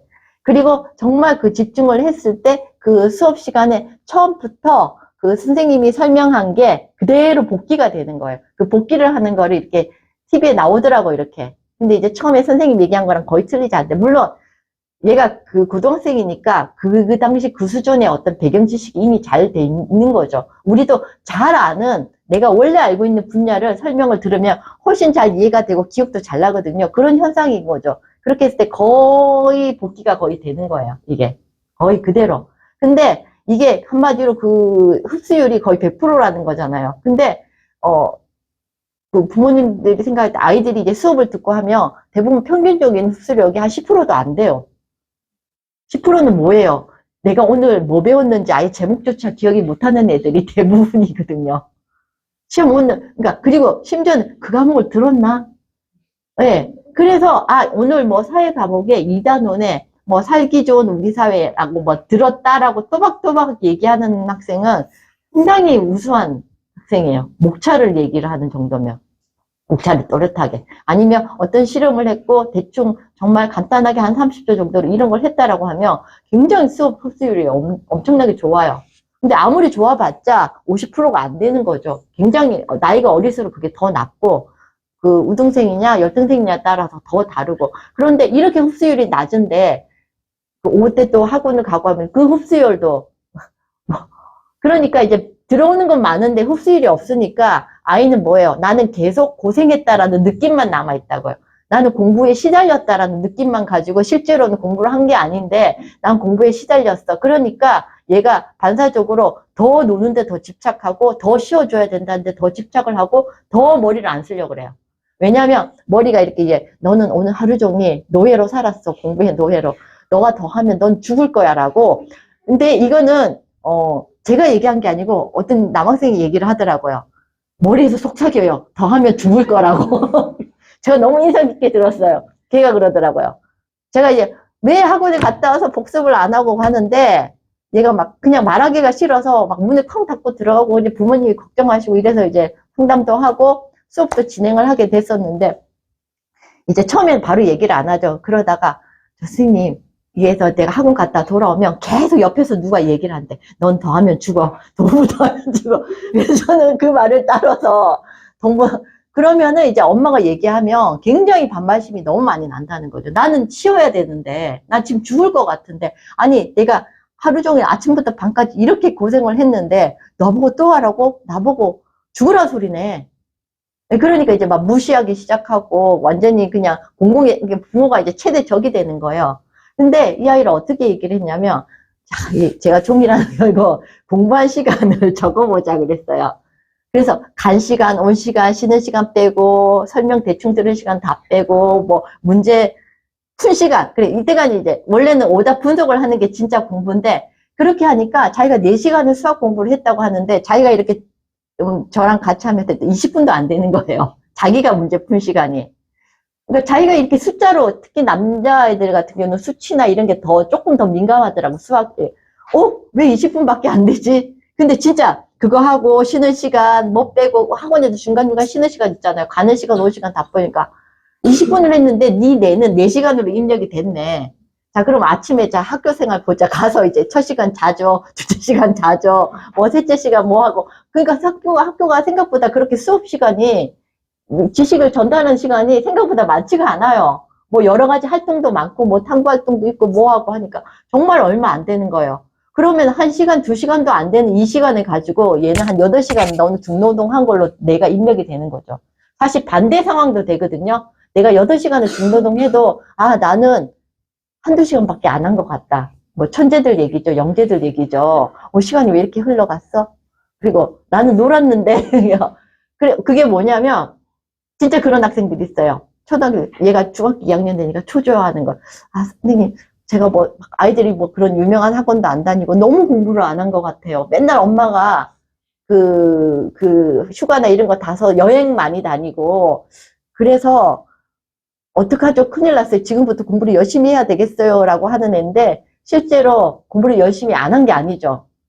수많은 과제를 매일매일 했었거든요. 그런데 어쨌든 간에 이거는 얘가 학원에 가서 아니면 어디 뭔가 강압적으로 한 게 아니라 한 2시간 정도면 여러 가지를 할 수 있으니까 3시간 그렇게 하고 뭔가 이렇게 봤을 때 너무 공부 같지 않은 공부를 했다는 거죠. 이렇게 조금씩. 그거는 이제 공부가 아니고 그냥 아까 밥 먹듯이 그냥 버릇처럼 돼서 뭔가 대단한 거를 하지 않았다. 아이들을 보니까 다 학원이나 어떤 유명한 학원 영재 경시 공부를 하면서 뭔가 이렇게 다 말이 많다는 거죠. 밤 12시까지 붙잡혀 있었다라든지. 근데 자기는 그런 기억이 없어서 상당히 부단하다고 했는데 공부를 한 기억이 없는 거예요.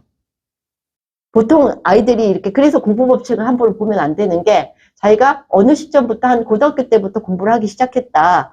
그런 애들이에요. 공부를 안 한 게 아니라고요. 이게 자기 기억에 공부에 시달리지 않았다라는 게 공부에 뭔가 인식을 하고 자기가 나름 굉장히 신경을 쓰면서 한 게 중학교 때부터였다. 고등학교 2학년 때부터였다. 사실 그리고 그 전에 공부를 안 한 게 아닌데 그렇게 그 사람의 언어가 다른 거예요. 이게 언어가 달라요. 제가 좀 이따 이제 국어 천재 어휘 얘기를 할 건데 나중에 그런 느낌이 나거든요. 그러니까 어떻게 보면은 그런 부분에서 그게 문제가 됐을 거니까 한번 아이가 어떻게 하냐면 이걸 하고 신나게 놀아본 기억이 없는 거예요. 정말 신나게 재밌게 논 기억이 있는 애들은 공부도 열심히 해요.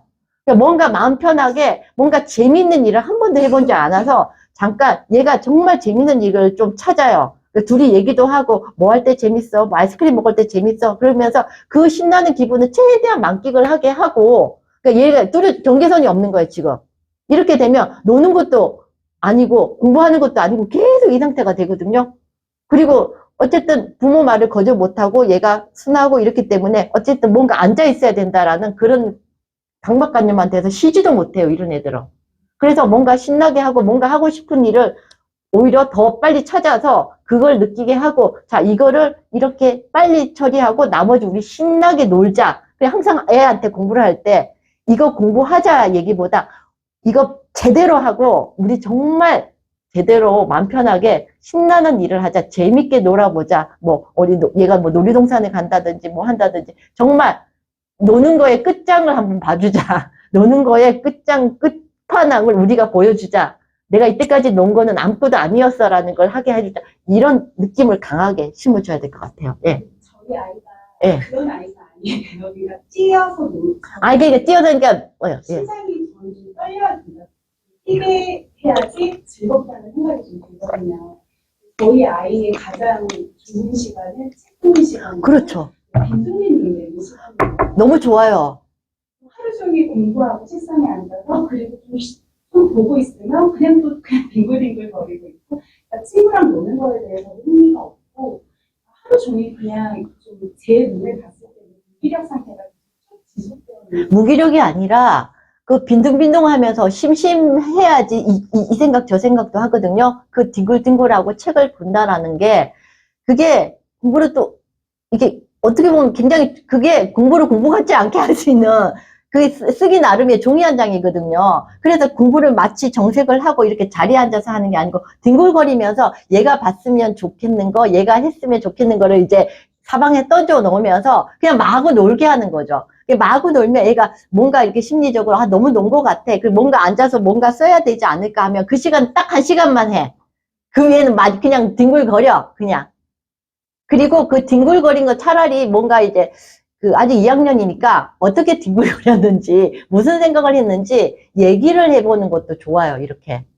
그러면 얘가 이제 좀 더 얘가 뭘 흥미를 가지고 왜 그럼 얘가 뭐냐면 속도로 빨리 딱 시간 요이 땅 해가지고 하는 거를 부담스러워 할 수도 있어요. 왜냐면 딱 시간 제한하는 순간 머리가 날아가는 경우가 있거든요. 시험에 약한 애들 특성이에요. 그냥 멀쩡하게 그냥 풀 때는 잘 푸는데 자 30분 안에 끝내세요 이러면 갑자기 머리가 하얘진다고 그러거든요. 그래서 여유를 가지고 이제 시간 제약 없이 자기가 편안하게 생각을 꼬마 철학자처럼 그런 거를 좋아하는 아이들은 이게 딱 시간 제한을 해주면 되게 싫어해요. 그러니까 그 자체가 유희인 거예요. 아까 말했듯 그 신나게 논다는 게 걔한테는 그게 유희가 되는 거거든. 그래 신나게 뒹굴거리는데 너무 심심해서 공부를 하고 싶어진 좀 책상에 앉아있고 싶어라는 마음이 들기까지 그러면 좀 집약적으로 하는 거 있죠. 그게 짧은 시간에 가능하거든요. 그러니까 그 시간을 그렇게 지금은 초제하지 말고 뭐 30분, 1시간을 하고 나머지 뒹굴거리는데 그 뒹굴거리는 게 실제 노는 게 아니죠. 아까 책 보는 거 좋아하니까 사방에 이제 깔면서 요령껏 학습을 시키는 거죠. 진짜 학습은 그거죠.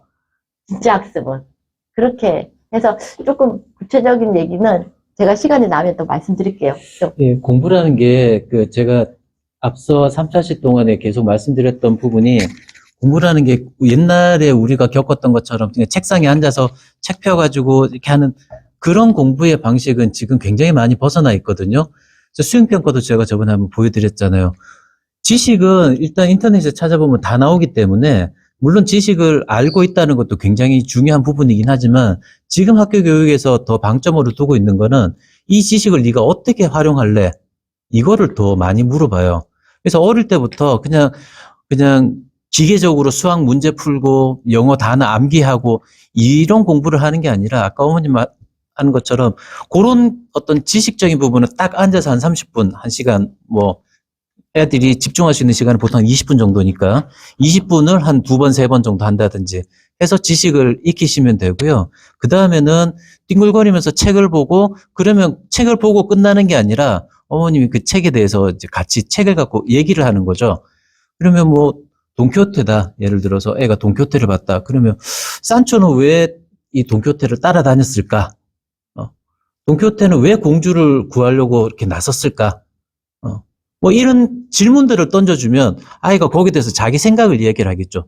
책을 읽었으니까. 그게 이제 진짜 공부가 되고 그게 공부의 습관으로 자리를 잡게 돼서 앞으로 이제 중학교, 고등학교까지 올라갔을 때 굉장히 좋은 습관으로 자리를 잡게 될 겁니다.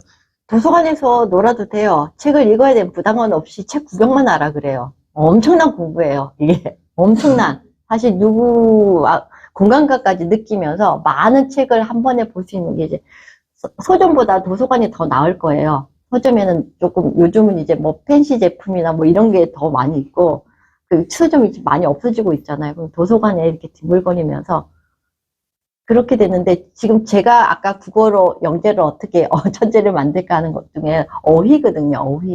어휘를 뭐 사전에서 어휘를 외우고 이런 게 아니라 모든 지금 추세가 영어도 그렇고 국어도 그렇고 모든 시험의 추세가 예전에는 직접적인 어휘를 묻는 문제가 많았다면 지금 문맥상의 어휘를 물어요. 문맥상의 뜻을 묻는 게 거의 굉장히 비중이 높아지고 영어도 마찬가지거든요. 결국 이 말이 결국 무슨 말이냐.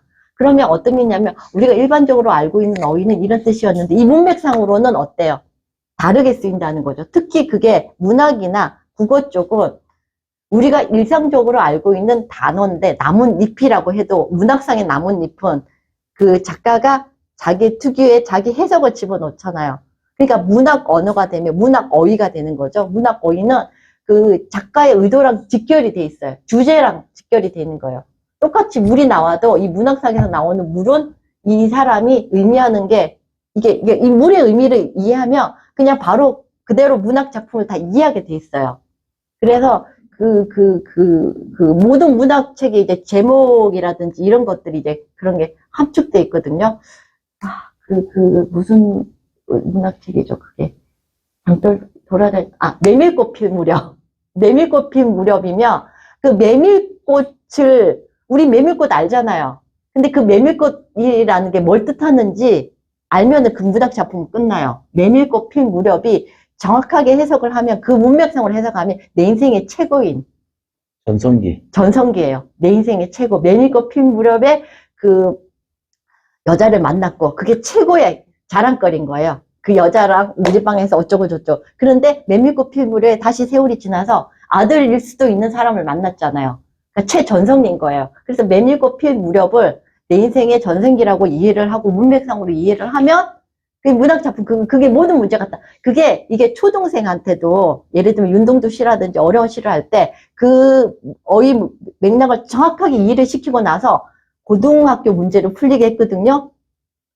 거의 맞춰요. 나이가 어리잖아요. 그러니까 문제에서 그 어려운 단어를 좀 해설을 해주면서. 그런데 답은 다 찾아요. 정말 신기했어요, 이게 그 문맥상의 의미만. 그러니까 포인트를 못 찾아서 이게 어떤 건 맞고 어떤 건 틀린 게 아니라 이제 얘가 이제 어휘나 거기서 문제 형성된 부분에서 개념화라든지 이런 것만 조금 설명해주고, 이게 이 선지가 이런 뜻이야라는 것만 얘기를 해주면 어떤 고등학생보다도 더 시험 기술 국어학원 다니는 애들보다도 더 잘 찾아요. 왜냐하면 그거 하나로 다 기결이 되거든요. 문맥 어휘로. 그러니까 제가 얘기한 어휘는 그냥 사전상의 어휘가 아니라 문맥상의 어휘에 더 주력을 하고, 영어도 거기에 핵심이에요. 영어 어휘 많이 외우잖아요. 근데 물론 이제 어느 정도로 인위적으로 30개씩 테스트하고 이렇게 영어학원에서 하는 것도 필요는 하지만 실제적으로 그 문장에서 쓰이는 어휘고, 사실 이 어휘라는 게 왜 하냐, 어휘가 어떻게 천재적인 영재적인 그런 게 될까? 이게 모든 인간이라는 게 이제 어휘를 쓰면서 어휘를 잘 전달을 하려면 어떻게 해야 돼요? 어휘 순서를 맞춰야 되겠죠. 그러니까 그 어휘가 모여서 이제 문장이 되는 거니까 순서를 앞뒤로 간단한 말일 때는 주어를 뒤에 하고 뒤죽박죽 해도 어떻게 의미는 통해요. 근데 말이 길어지고 좀 복잡한 걸 얘기를 해주면 순서를 맞추지 않으면 의사소통이 굉장히 위험할 수도 있어요. 말이 길어지고 내용이 심각하게 중요한 부분이라든지 그러니까 어휘로부터 시작해서 그리고 어려운 어휘는 굉장히 함축적인 뜻을 많이 가지고 있거든요. 그냥 생각을 해야 돼. 이미 어휘 하나로 추론력이 형성이 되거든요. 근데 그 어휘들이 모여서 순서도 익혀야 되고 그 순서도 맞춰야 되고, 순서를 맞추려면 말하는 거하고 또 글 쓰는 거에 있어서 말은 순서가 좀 왔다 갔다 해도 사람들이 이해를 하지만 글을 쓰는 거는 더 정확해야지 이해가 되거든요. 말하듯이 글을 쓰면 글이 안 읽혀지는 경우가 있어요. 굉장히 어색해서. 왜냐하면 논리적으로 전개가 안 돼 있어서 그렇거든요. 그러면 잘 순서를 맞추려고 그러면 논리성이 필요하게 돼요. 그 논리성을 담당하는 과목이 수학이거든요. 사실은. 논리 과목이에요, 수학은. 아주 특별하게 이과의 기하 부분에 정말 수학 같은 수학은 사실 12년 동안 안 나와요. 어떻게 보면 그냥 우리가 생각하는 문과 수학은 거의 그냥 그 논리적인 그 순서에 불과한 그 정도 수준밖에 안 되는 거거든요. 근데 그 논리적인 글에서 논리가 되잖아요. 그럼 논리적으로 앞뒤 문맥의 맥락이 딱 맞으니까 그 다음 할 수 있는 게 추론이거든요. 이러니까 이렇다, 유비추론. 얘가 이렇고 A가 이렇고 B가 이러면 C도 이러겠네. D도 그럴 수도 있겠네. A랑 B가 C가 이런 식으로 이제 추론적이 나오면, 자, 추론이 되면 예측도 가능한 거예요. 그 예측이. 그럼 이렇게 해볼까? 이런 관점에서 볼까? 모든 논문의 주제가 새로운 관점을 찾아내기 경쟁이거든요. 이게. 이 대학에서의. 전부 다 그 지리적인 관점을 요 A로만 봤는데 얘가 B로 봤어. 그래야 논문이 되는 거거든요, 이게. 특히 이제 우리가 동경에 하는 서구의 어떤 독일이나 이런 데는 남 안 하는 걸 해야 되잖아요. 그런 게 있다 그러더라고요. 우리나라는 아직까지 빨리 실적을 내야 되니까 빨리 성과가 낼 수 있는, 그러니까 실패하지 않는 어떤 주제를 정하는 게 중요하고 성과가 빨리 나올 수 있는 게, 그래서 노벨상이나 이런 게 받기가 힘들고, 거기 이제 외국은 어쨌든 뭐 재정도 확실하고 뭐 나라의 국가에서 뭐 지원해주는 그런 것도 있어서 그런지 설령 이게 20년 동안 안 나와더라도 할 수 있대. 남들이 안 하는 걸 해야 되는 거예요. 그러니까 자료가 없어요. 우리는 자료가 많은 걸 해야 되는데 사실 제가 이제 수행평가를 할 때 아이들이 어떤 걸 했으면 좋겠는데 일단 자료가 많은 걸 해야 빠른 시간 안에 해서 다른 공부를 할 수 있으니까 저도 그렇게 얘기를 하는데 어쨌든 그쪽 세계에서 가면 기준을 새로 정해야 되는 거거든요. 그러면 굉장히 생각에 그게 어려워지는 거거든요. 기준 좀 찾는 거예요. 그래서 알게 모르게 지금 바뀌어진 12년 교과 과정을 보면 전부 새로운 기준점 찾는 걸로 뭐 새로운 관점, 다양한 관점으로 보기, 이런 방식으로 보기, 이런 것들이 많아진 이유가 사실 그거예요. 여러 가지 관점으로 보기, 뭐 그다음에 재구성해보기, 이런 구성하면 그렇기 때문에 그 어휘를 갖다가 그런 맥락에서 그 어휘 관련된 그 책들이 많이 나와 있어요, 서점에. 여러 가지 방식으로. 근데 그렇게 뭐 어휘를 테스트하는 것도 있고, 좋기는 이제 예문으로 해서 익히게 되는 것도 있고, 좋기는 그 비문이라든지 이런 교재가 많잖아요. 거기에서 쓰여진 단어를 항상 보면 뒤에 보면 지금 지문에 나온 단어들을 정리를 해놓고 테스트를 해놓은 게 있어요. 그러면 결국 이 지문에서는 그렇게 쓰였다라는 거니까 이걸 어휘를 인식을 하면서 하면 애가 생각을 해보세요. 200개의 어휘를 알고 있는 상태랑 500개 어휘, 1000개 어휘, 10,000개 어휘 때 애가 어떨까요? 논리적인 거라든지 생각의 깊이가 비교가 안 되는 거예요. 그래서 그 미국에 보면 스펠링 비 대회라는 게 굉장히 유명하잖아요. 우리가 보기에는 막 우리나라 교육이 주입식이다 뭐 하지만 그 철자 읽는 대회를 보면 주입식의 끝판왕인 것 같은 느낌이 들어요. 왜 그렇게 어렸을 때 시킬까요? 일종의 그 어휘 공부거든요. 일종의 어휘. 정확하게 철자를 거기는 그냥 하나하나 다 해야 되는 거잖아요. 그러니까 얼마나 많은 어휘를 하냐. 그리고 우리나라 말보다 저기 그 서양이나 이런 애들은 어떤 어휘를 쓰느냐에 따라서 계급이 그대로 쓴다는 거는 고급 어휘를 얼마나 쓰냐. 내가 고급 어휘를 뭐 남들보다 500개 더 쓴다. 벌써 수준이 달라지는 거죠, 이게. 그래서 그 어휘력을 조금 더 생각을 해보셔서 국어를 시키시면 이제 그 자체가 바로 부족한 어떤 다른 과목에 바로 연결이 돼요. 이게 얘가 지금 그 하는 방법에 따라서. 네. 네, 그 어휘는 어떻게 아이가 잘 습득했는지 확인해 보시려면 항상 아이가 공부가 끝나거나 뭐 독서가 끝나거나 하면 대화를 해보세요. 해서 그 아이가 그 어휘를 제대로 쓰고 있는지, 예, 제대로 문맥에 맞게 쓰고 있는지 확인해 보시면 충분할 것 같습니다. 어휘를 넣어서 말 만들기 그런 것들은 이제 어휘 문제집에 많이 나와 있어요. 이 어휘를 가지고 뭐 문장을 만드시오 이런 것들은. 예, 그렇게 말씀드리고 오늘 아버님이 오셨는데 혹시 질문 없으실까요? 예. 아니, 왜냐면 다른 어머님들은 저희가 자주 뵐 수 있지만 아버님은 오늘 아니면 또 기회가 없으실 것 같아서. 그냥 혹시 뭐 이런 건 말이 안 된다. 나는 이렇게 생각했는데 와이프가 뭐 나랑 생각이 달라 뭐 이런 거지. 예. 왜 이렇게까지 공부해야 되는지 우리 때는 안 그랬는데. 아니요, 그러니까 저희는 좀 반대인데, 응. 저는 아이들 습관 만들어주는 걸 되게 중요하다고 생각을 해서, 방금 말씀하시는 것처럼, 매일 할당량이 있어요. 그거를 뭐 잘하든 못하든 간에 일단은 무조건 그게 우선이고, 그게 끝나면 이제 뭐 다른 거를 하고 하는데, 그런 걸 하다 보니까 아이들이 첫째로는 질이 좀 떨어져요. 그러니까 끝나는 데만 이제 초점을 맞추고, 그게 답이 이제 거의 다 틀리는 거죠. 이제 그거 가지고 피드백을 하자고 하니까 이제 시간이 많이 걸려지고, 많이 걸려지게 되면 이제 그게 이제 부담으로 와서 또 안 하게끔 되는 거고, 이제 그런 게 하나가 있고, 근데 이제 저는 이제 양이 많다라고 생각지 않지만 이제 아이들 입장에서는 그게 또 양이 많아지는 그런 이제 뭐 느끼기에 그렇게 이제 느껴지는 게 있고, 이제 집사람은 뭐 조금씩은 좀 아이들이 쉬는 시간이 필요하지 해서 이제 좀 거르는 타이밍이 있고 상황에 따라서 약간 양 조절을 좀 해요. 그러니까 그러다 보니까 이제 기준이라고 하는 그 습관이라고 하는 뭐 어떤 일이 있어도 뭐 하루에 일정 양은 딱 해야 이제 일정 양이라든가 일정 시간이 이제 앉아 있어야 이제 그게 뭐 습관이 됐는데 상황에 따라서 좀 바뀌다 보고 그러다 보니까 저는 습관이 안 된다고 이제 생각을 하거든요. 근데 그렇게 하면 또 이제 아이들은 어느 정도 또 리프레시가 또 돼서 또 집사람 방법대로 하게 되면 좀 질은 조금 올라가고 그렇게 되거든요. 그래서 그 적정 수준이라던가 아니면 아이들에 맞는 그 습관 형성 방법 이런 부분이 어떤 식으로 이제 돼야 되느냐 이런 부분이 이제 좀 물론 개별마다 좀 다르긴 하겠지만 예, 무슨 말인지. 근데 뭐 두 분이서 적절하게 잘 분담을 하신 것 같은데, 일단 애들이 처음부터 과제 양이나 이거 정할 때 계약서 이제 써보셨죠? 그러니까 보통 이제 할 때 모두 만약에 이렇게 될 경우에는 이렇게 한다.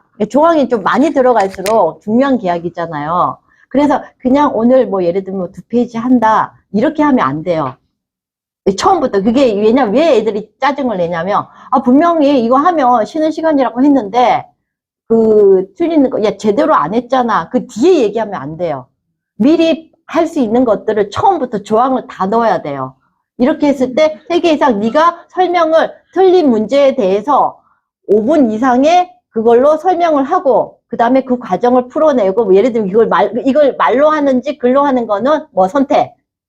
네가 뭐 컨디션이 안 좋으면 뭐 말로 하고 아니면 이거를 오답 분석 그거를 정리까지 할 것. 그리고 그 오답 분석도 어느 정도까지 해야 되냐. 뭐 예를 들면 어떤 개념이 쓰여졌는지. 그러니까 그 오답 그 사례의 좋은 예시를 찾아보셔가지고 이제 샘플을 보여줘야 돼, 애들.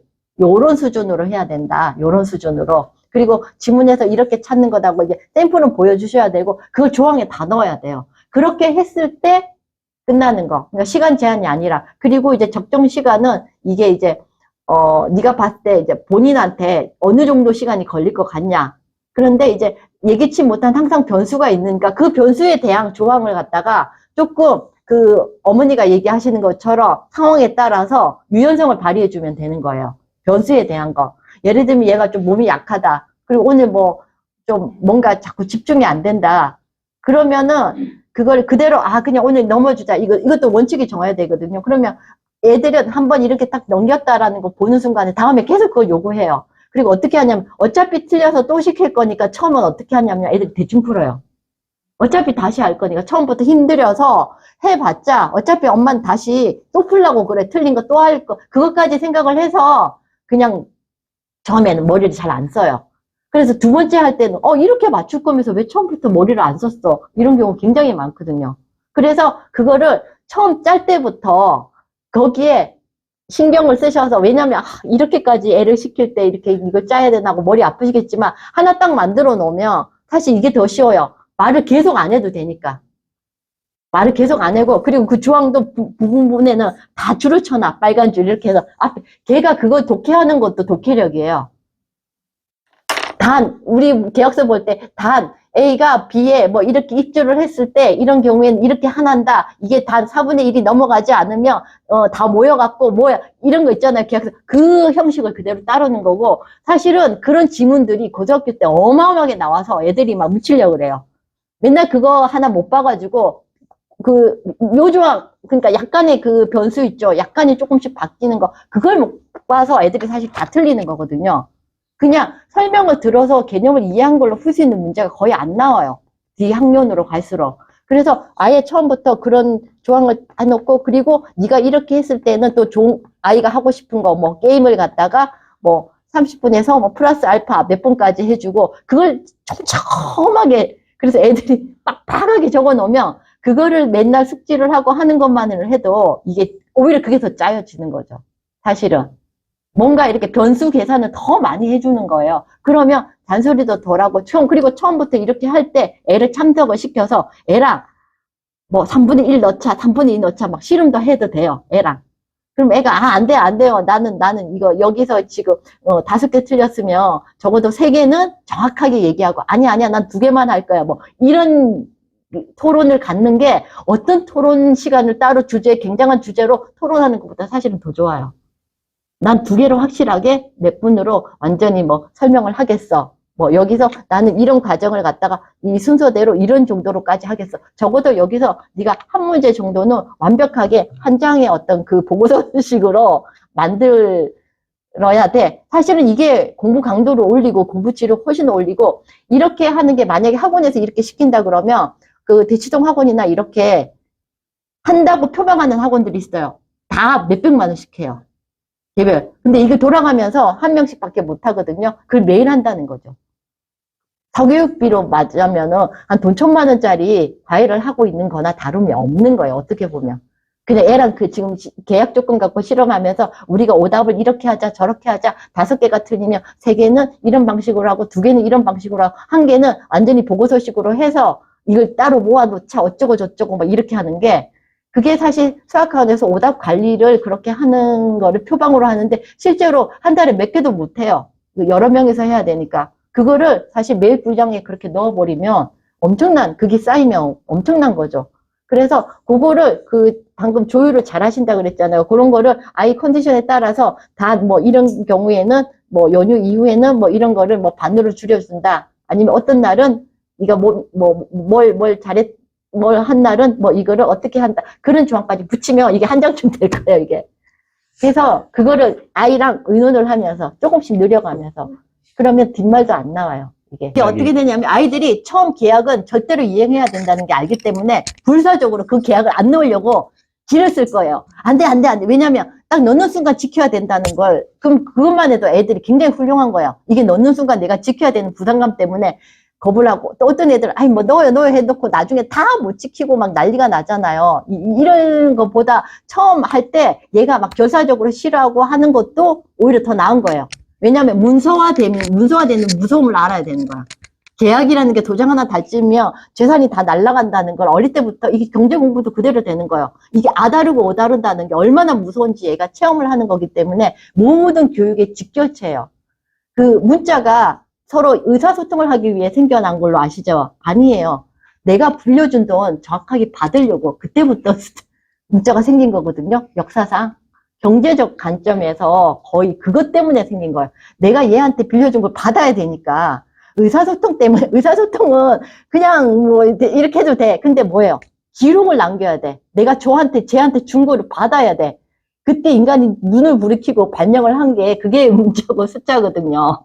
사실 거기서부터 시작을 한 거예요. 그렇기 때문에 이 계약권에 대해서 그렇게 해서 애랑 좀 씨름도 하고 조항도 넣었다가 뺐다가 막 가감도 하고 이런 게 훌륭한 토론 과정이에요. 사실 그러니까 학습지 이게 주가 아니에요. 학습지 2장 하는 걸로. 지금 아이가 몇 학년이죠? 예, 그러니까 초등학교 지금 2학년 그러니까 정도. 더더욱 이 2장 지금 더 풀고가 문제가 아니에요. 이걸 이렇게 해서 네. 정확하게 쓴 거는 문서화한 거는 지켜야 된다라는 게 얘한테 파고들고 그거를 이제 아이니까 상황에 따라서 조금 유연성 있게 조금 조율을 가듬해 처음에 주는데 저희가 이제 그 책을 쓸 때는 공부 계약서라고 해서 썼었어요. 그래서 한 3페이지 정도 샘플을 이렇게 넣었었는데 출판사는 입장이 조금 다른 게 어쨌든 출판사는 이제 책을 많이 팔아야 되잖아요. 그러다 보니까 이거 너무 세다. 초등학생한테 이렇게까지 해야 되냐. 훨씬 더 세밀했었어요. 그래서 바꾸고 줄이고 해서 이제 공부 약속 이렇게만 해서 책이 실었는데요. 뭐 공부 약속이든 공부 계약서든 그거는 크게 뭐 형식은 중요한 게 아니고 어쨌든 약속이나 계약이나 합의라는 단계를 거쳐야 되는 건데요.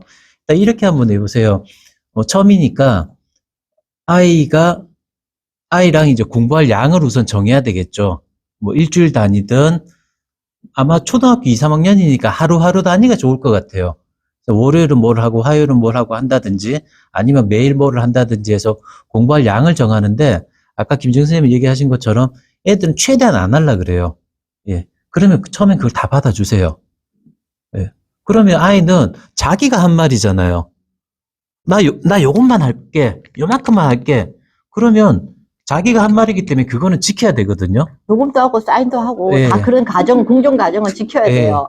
그렇게 하는데 대신에 그럼 엄마는 이제 그렇죠. 야, 요거 공부해가지고 뭐 얼마나 되겠냐 양이 그렇게 생각하시지만 일단은 하게끔 하는 게 중요하다 그랬잖아요. 그러면 그 약속의 기간을 한 일주일이나 2주일만 하는 거예요. 예. 딱 요 약속의 기간 일주일이나 2주일이에요. 그리고 상도 확실하게 주고. 예. 그래서 이건. 내가 이걸 했을 때 어떤 상을 주겠다. 못했을 때 어떤 벌을 주겠다. 이러면 애들은 상을 받을 만큼 정말 부스러기 같은 양만 제시를 할 거예요. 괜찮아요. 하게 하세요. 알았어. 네가 하겠다고 한 거 그거만 하는 거예요. 그러면 예를 들어서 한 2주 계약을 했잖아요. 2주 하는 동안은 엄마가 좀 속이 불이 나겠죠. 아, 저거밖에 못해. 불이 나겠지만 어쩔 수 없어요. 기다려줘야 됩니다. 그리고 나서 2주가 이제 약속이 지나면 약속을 갱신을 하잖아요. 그때 조금 더 붙이는 거예요. 너 2주 동안 하는 거 보니까 이거 충분히 잘하네. 그러면 여기서 조금만 더 붙여보자라고 합의를 하면 아이도 그거는 처음에 자기가 하자는 대로 했으니까 이번에는 엄마한테 한번 양보를 해줄 수 있단 말이거든요. 그럼 거기다 조금 더 붙여요. 애가 할만하게끔. 왜냐하면 성공의 경험이라는 게 굉장히 중요하거든요. 내가 해보니까 되네. 그동안에는 약속이 없으면 이것도 해야 돼, 저것도 해야 돼 이러면 너무 범위가 광범위해요. 그런데 아이가 할 만큼 내가 하니까 되는구나 라는 거를 경험해 볼 수 있게끔 해서 그것도 한 2주 정도만, 두 번째 것도 한 2주 정도만 계약을 해요. 애가 양은 작은데 부모는 많이 시킬 수 있는 방법이 있어요. 종류를 늘리면 돼요. 분량은 약하게 하고 종류를 늘리면 돼요. 애들은 한 종류를 많이 하는 것보다 아이에 따라서 좀 다르긴 한데 종류를 요거 한 페이지, 요거 반장, 요거 뭐 이거는 푸는 게 아니고 말로 하기, 소리 내서 읽기, 소리 내서 3번 읽기 이런 거 막 넣어보세요. 하나하나 다 하죠. 이거 생각보다 단어 그리고 어휘를 넣어서 뭐 이렇게 얘기하기, 뭐 그리고 발표하기 뭐 이런 걸로 얼마든지 할 만한 걸로 아주 심도 있게 질적으로 네. 높일 수 있는 방법은 무궁무진해요. 그리고 얘는 뭐 보니까 뭐 2페이지만 풀면 되겠는데 이 2페이지 중에 이제 이 개념을 이런 식으로 설명을 하고 네가 여기서 한 문제를 골라서 설명을 다 해야 되는 그 조건을 넣으면 돼요. 그러면 다 두 페이지, 한 페이지라도 훌륭하게 그런 양이 사실 학원에서 3시간 동안 하는 학원하고 비슷해요. 발표하고 이런 식으로 넣어버리면. 네. 네, 그렇게 한번 해보시면은 좋을 것 같습니다. 그래서 처음부터 완벽하게 뭐를 다 짜서 한다는 거는 힘들고요. 예, 부모님도 처음 하는 부분이기 때문에 일단은 스타트를 해보는 게 중요합니다. 그래서 아이가 할 만한 양, 부담 가지지 않을 정도의 양을 가지고 대신에 기간은 짧게 해서 그걸 계속 갱신하면서 그동안 좀 미진했던 거 있잖아요. 한 2주 동안 지켜보니까 요것도 좀 있으면 좋겠다. 반드시 아이하고 합의를 해야 됩니다. 그래서 계약서를 이렇게 써보는 거예요. 아이하고. 그러면 이제 문장력도 생기겠죠. 그리고 밑에다가 애도 사인을 해야 돼요. 자기 불리한 조건을 막 빼는 그런 것도 생기고 머리도 쓰고 예, 이게 문서를 협상도 할 이렇게 수 있고. 굉장히 많이 효과가 근데 나요. 이제 거기서 어머니들이 항상 좀 실패하는 부분들이 뭐냐면 애가 하다 보면 다 하잖아요. 욕심이 생겨요. 이렇게 할 수 있는 애가 왜 요거밖에 안 해? 자, 그러면 애가 나는 예를 들어서 뭐 수학 문제 매일 10개씩만 풀기로 했어요. 그러면 엄마가 처음에 기대할 때는 10개? 한 1시간 걸리겠군 라고 생각을 했는데 애가 한 30분 만에 다 풀어버린 거야.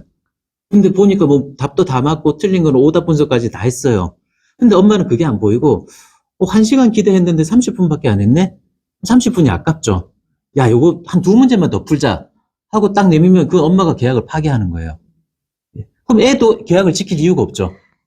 애가 그 외에 노는 거를 너무너무 몸 쓰리더라도 그걸 참아야 돼요. 예. 애들하고 똑같아요. 예. 그거를 참아주고 그래서- 그냥 마음껏 놀게 해줘야 돼. 그래서 그 약속한 다음을 공부가 위해서. 끝나면 무조건 그 뒤로는 자유롭게 놀게 해줘야 됩니다. 아까 초반에 김준 선생님 얘기하신 것처럼 그 집중력, 내가 할 일을 다 끝내놓고 부담 없이 놀 때 그 희열을 한번 느끼게 해줘야 되는 거죠. 그래서 야금야금 붙여가면 돼요. 예, 야금야금 붙여가시면 종류도 되니까. 많아지고 그리고 여러 예, 그런 것도 어떤 하나의 기술이 될 수가 있을 거라고 생각합니다. 대부분 제가 이렇게 망가지고 문제가 되는 애들도 많이 봤었는데 제가 하나 기억나는 게 제가 이제 똑같이 이제 얘가 뭐 게임도 너무 많이 하고 그때 뭐 정화까지 먹고 엉망진창이었었어요. 그래서 얘가 이제 뭐 갖고 싶은 게 뭐 이런 거 뭐 어쩌고저쩌고 하는데 거기서 제가 이제 한 10가지 중에서 2가지만 빼서 네가 이렇게 하면 요 2가지만 좀 부모님한테 하면 어떻겠냐 했더니 얘가 코웃음 치더라고. 자세도 이러면서 여기서 제가 이 중에 스승님 얘기하신 한 가지만 해도 우리 부모는 모든 걸 다 해줄 거라고. 여기 나온 거 싹 다 사줄 거라고. 그렇게 간을 키워놔가지고 애가 그렇게 망가진 거예요. 한마디로 그런 제스처만 해도 우리 부모는 어이구 하면서 이게 그 부모 울고불고 싸우고 했는데 이제 얘 한 명의 경우가 아니라 전부 다 이제 간이 이렇게 이만큼 올라와 있는 거예요. 내가 요렇게만 해주면 부모는 준비하고 있다라는 거지, 지금. 이런 거를. 이렇게 해줄 건데, 뭐 2개가 뭐가 대수냐. 그래서 이제 제가 어떻게 했을까요? 부모님하고, 또 할머니가 또 문제더라고요. 모든 돈줄을 다 끊게 했어요. 한 푼도 안 나가게. 그랬더니 애가 뭐 집 나가겠다, 뭐 어쩌고 저쩌고 뭐. 근데 봤을 때 이제 진짜 집 나갈 애랑 아닌 애랑 이제 구별이 되거든요. 얘는 자기 몸이 너무너무 소중한 애라서 조금이라도 더러운 데 가면 난리가 치고 뭐 뛰어내릴 거라부터 시작해가지고 자기 나가서 바로 처음 오는 차에 자기가 받쳐 죽을 거라는 말을 이렇게 막 해서 그래서 근데 저도 이제 걱정이 되잖아요. 왜냐면 이게 함부로 또 이게 진짜 사고가 나면 안 되잖아요. 그래서 부모님한테 이거는 제가 어떻게까지는 아닌데 애가 그럴 것 같지는 않은데 지금 어떤 심정이냐 그랬더니 사실 그때 너무 힘들어서 나중에 겁난대요. 쟤한테 맞아 죽을 것 같대요. 요즘 그런 사건 많죠. 차라리 근데 나왔으니까 진짜 최악의 경우에 이제 더 이상 방법이 없다. 애가 만약에 문제가 생겨도 어쩔 수가 없을 그런 기분까지 든다라고 하셔서 그냥 밀어붙이라 그랬어요. 그냥 나가라고 그러라고. 10분 만에 돌아왔다 그랬어. 정말 모든 돈줄 얘가 온 친척집에 전화를 건데 그걸 일일이 아빠가 다 연락해서 얘한테 다 그거 돈줄 딱 돈이 얘 같은 경우는 좀 오히려 저는 쉬운 편이었던 것 같아요. 돈줄을 딱 끊으니까 그때부터 이제 협상이 가능한 거예요. 이게 하나씩 그러니까 이 아이의 경우는 이제 공부는 해드릴게. 뭐, 이런 내가 살아는 드릴게 그냥. 표현은 할 수 있는데, 저희 거기서 조금 더 나갔으면 사실 그럴 수도 있었어요. 저희 첫 번째 책이 강남 코디의 중고등학생 공부법이라고 있는데요. 거기 뒤쪽에 이제 5명의 사례를 넣어놨습니다. 그 중에 한 명이에요. C군인가, 뭐, 폭력적인 아이 해가지고.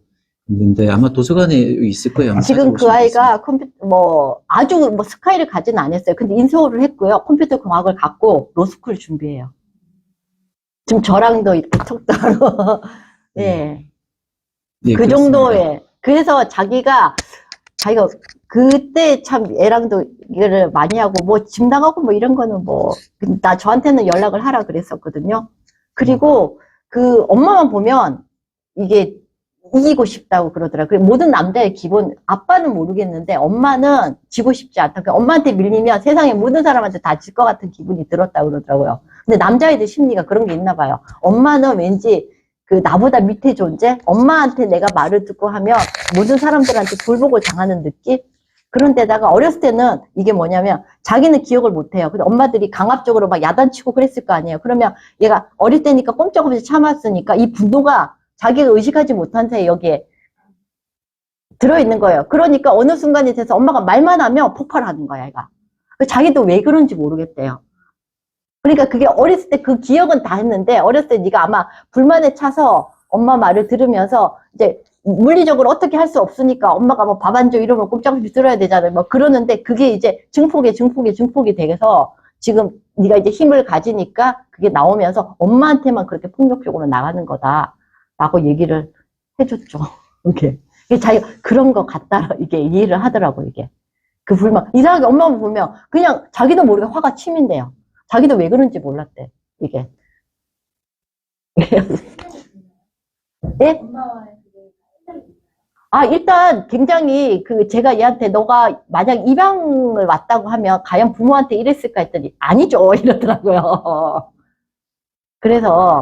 그래서 제가 그때 이제 그 당시는 이제 엄마는 최대한 관심을 두지 말라 그랬고 아빠는 아주 세게 나가라 그랬어요. 그냥 진짜 입양 데리고 온 아들처럼 대하라 그랬어요. 아주 얄짤없이.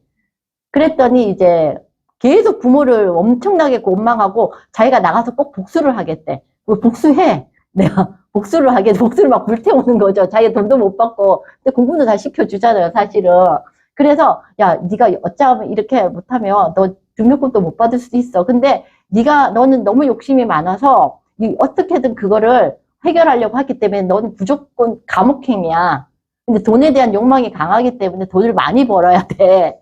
그러려면 이제 그런 길밖에 없으니까 수단과 방법을 가지 말고 어떻게든 해서 그렇대요. 자기가 너무너무 그래서 자기가 돈을 벌기 위해서 얘가 이런 자리에서 얘기하지 그것까지 검색을 다 해봤대요. 돈을 장기를 팔 생각까지 다. 근데 그래서 제가 장기를 팔면 어떤 일이 생기는지를 정확하게 얘기를 해줬어요. 과연 그 돈을 줄지, 그리고 뒤처리는 어떻게 해줄지, 그리고 그때 네가 살아 돌아올 수 있을지, 거기서 원하는. 그랬더니 그거는 그냥 뭐 말이 그렇다는 거죠 하면서. 그러니까 애들이 상상의 나래를 피고 그 다음에 그 마트에서 그냥 일하면 안 되냐, 80만 원을 받래요. 자기가 알아보니까. 그러면 그렇게 되려면 그게 네가 독립해야 될 상황인데, 자 나가서 집세며 뭐 무슨 세 때문에 이제 80만 원 갖고 생활을 못하는 걸 쫙 얘기해 주니까 자기는 그 80만 원을 자기가 먹고 놀고만 생각을 했대요. 애들이 이렇게 단순한 거예요. 자기가 그런 직업, 자기가 욕심이 없대요. 욕심이 없어서 한 7, 80만 원 거기 뭐죠? 세븐일레븐이나 이런 데서 일하면 받을 수 있어서 그걸로 그냥 충분히 자기는 뭐 더 좋은 거 먹지도 않고 하기 때문에 충분히 생활할 수 있다고. 직업 안 가져도 되고 그거 취업만 하면 되는 거 아니냐고, 마트에. 근데 이제 애들이 그렇게 밖에 생각을 못 하는 거예요.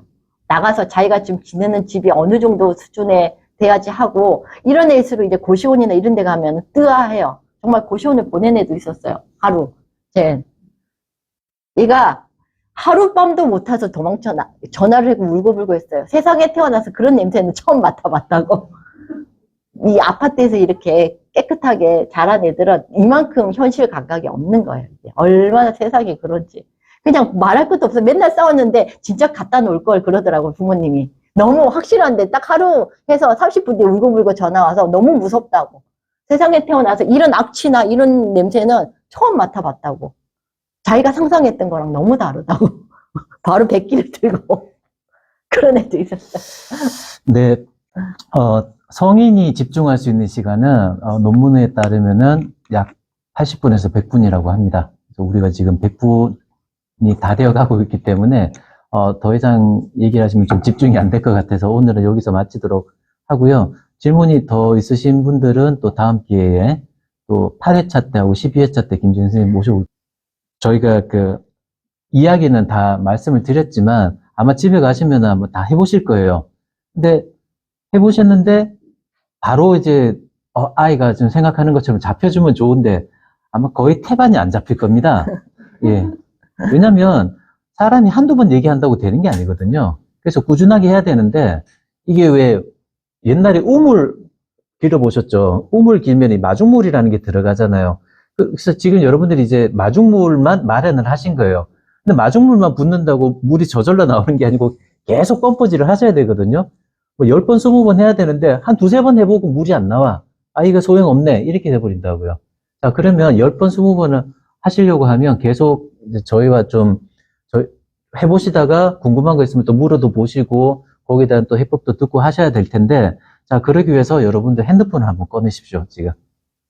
핸드폰을 꺼내시고 카톡을 여셔가지고요. 오픈 채팅방 있죠?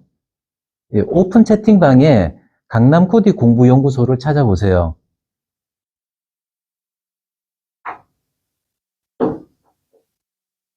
오픈 채팅방에 강남 코디 공부연구소를 찾으셔서 거기에 들어오시면 됩니다. 자, 여기는 저희가 그동안에는 도서관 할 때마다 단톡방들을 따로따로 만들었었어요. 그러니까 소식을 한번 전하려면 뭐 이 단톡방 저 단톡방 들어가기가 너무 힘든 거예요. 사람들이 이제 늘어나다 보니까. 그래서 제가 그냥 한 군데로 다 모았습니다. 그래서 여기서는 여러분들이 대화를 하실 필요는 없고요. 그냥 저희가 해드리는 교육이라든지 또 강의라든지 이런 정보만 드릴 거예요. 그러면 여러분들은 저희하고 어떻게 소통을 하시느냐, 또 이제 네이버 카페에 가시면 강남 코디 공부연구소를 또 검색을 해보세요. 그래서 거기에서 저희랑 질문도 하시고 또 교육 신청 같은 것도 하시고 다 하실 수가 있습니다. 그래서 단톡방은 그냥 소식을 들으시고 여기서 이런 교육을 하네? 나 신청해야지? 그러면 카페에 가셔서 신청을 하시면 되는 거예요. 이해하셨죠? 자, 그리고 또 한 가지, 마지막 그 공지를 드리자면, 저희가 한 달에 한 번씩 독서 아카데미라는 거를 해요. 그래서 책을 통해서 아이들에게 어떻게 접근하고 아이들의 공부를 어떻게 생활이나 진로나 이런 것들을 어떻게 이끌어 갈 것인가 하는 인사이트를 드리는 시간입니다. 역시나 김지은 스님이 진행을 하시고요. 장소의 제한 때문에 총 9분만 오프라인으로 참석을 하실 수가 있고, 나머지는 이제 참석 못 하시는 분들은 온라인으로 실시간 보시든지, 아니면 온라인 신청을 하신 분들이나 또 오프라인 참석하시는 분들에게 그날 저녁에 제가 그걸 편집을 해서 유튜브로 딱 제한된 인원만 보실 수 있도록 아무나 볼 수 있는 거 아니고요. 그렇게 올려드리는 게 있거든요. 그것도 이제 제가 오늘 오후에 다시 독서 아카데미 또 그 공지를 단톡방을 통해서 드릴 텐데, 우선 말씀드리면은 장소는 서울에서 합니다. 서울 반포역, 7호선 반포역 옆에 보면 바로 반포 복지관이라고 있거든요. 반포 종합복지관이라고 있는데 거기에서 하고 있고요. 9분인데 지금 5분 일단 신청을 하셨기 때문에 아직 4분은 자리가 있습니다. 그래서 오늘 한번 보시고 카페에서 신청을 해주시면 되고요. 참가비는 오프라인은 10,000원이고 온라인은 5,000원 이렇게 되어 있습니다. 근데 토론하는 모임 아닙니다. 일반 독서 토론처럼 와서 무슨 발제문을 주고 거기에 대해서 토론을 하고 이런 거 아니기 때문에 여러분이 굳이 그 책을 안 읽어오셔도, 전부를 안 읽어오셔도 되고, 일부만 읽어오시거나 아니면 인터넷에서 요약본, 스토리, 이런 것만 보고 오셔도 상관없어요. 전혀 안 읽고 오셔도 상관없고, 이번 달은 사르트르의 구토라는 문학 작품을 가지고 합니다.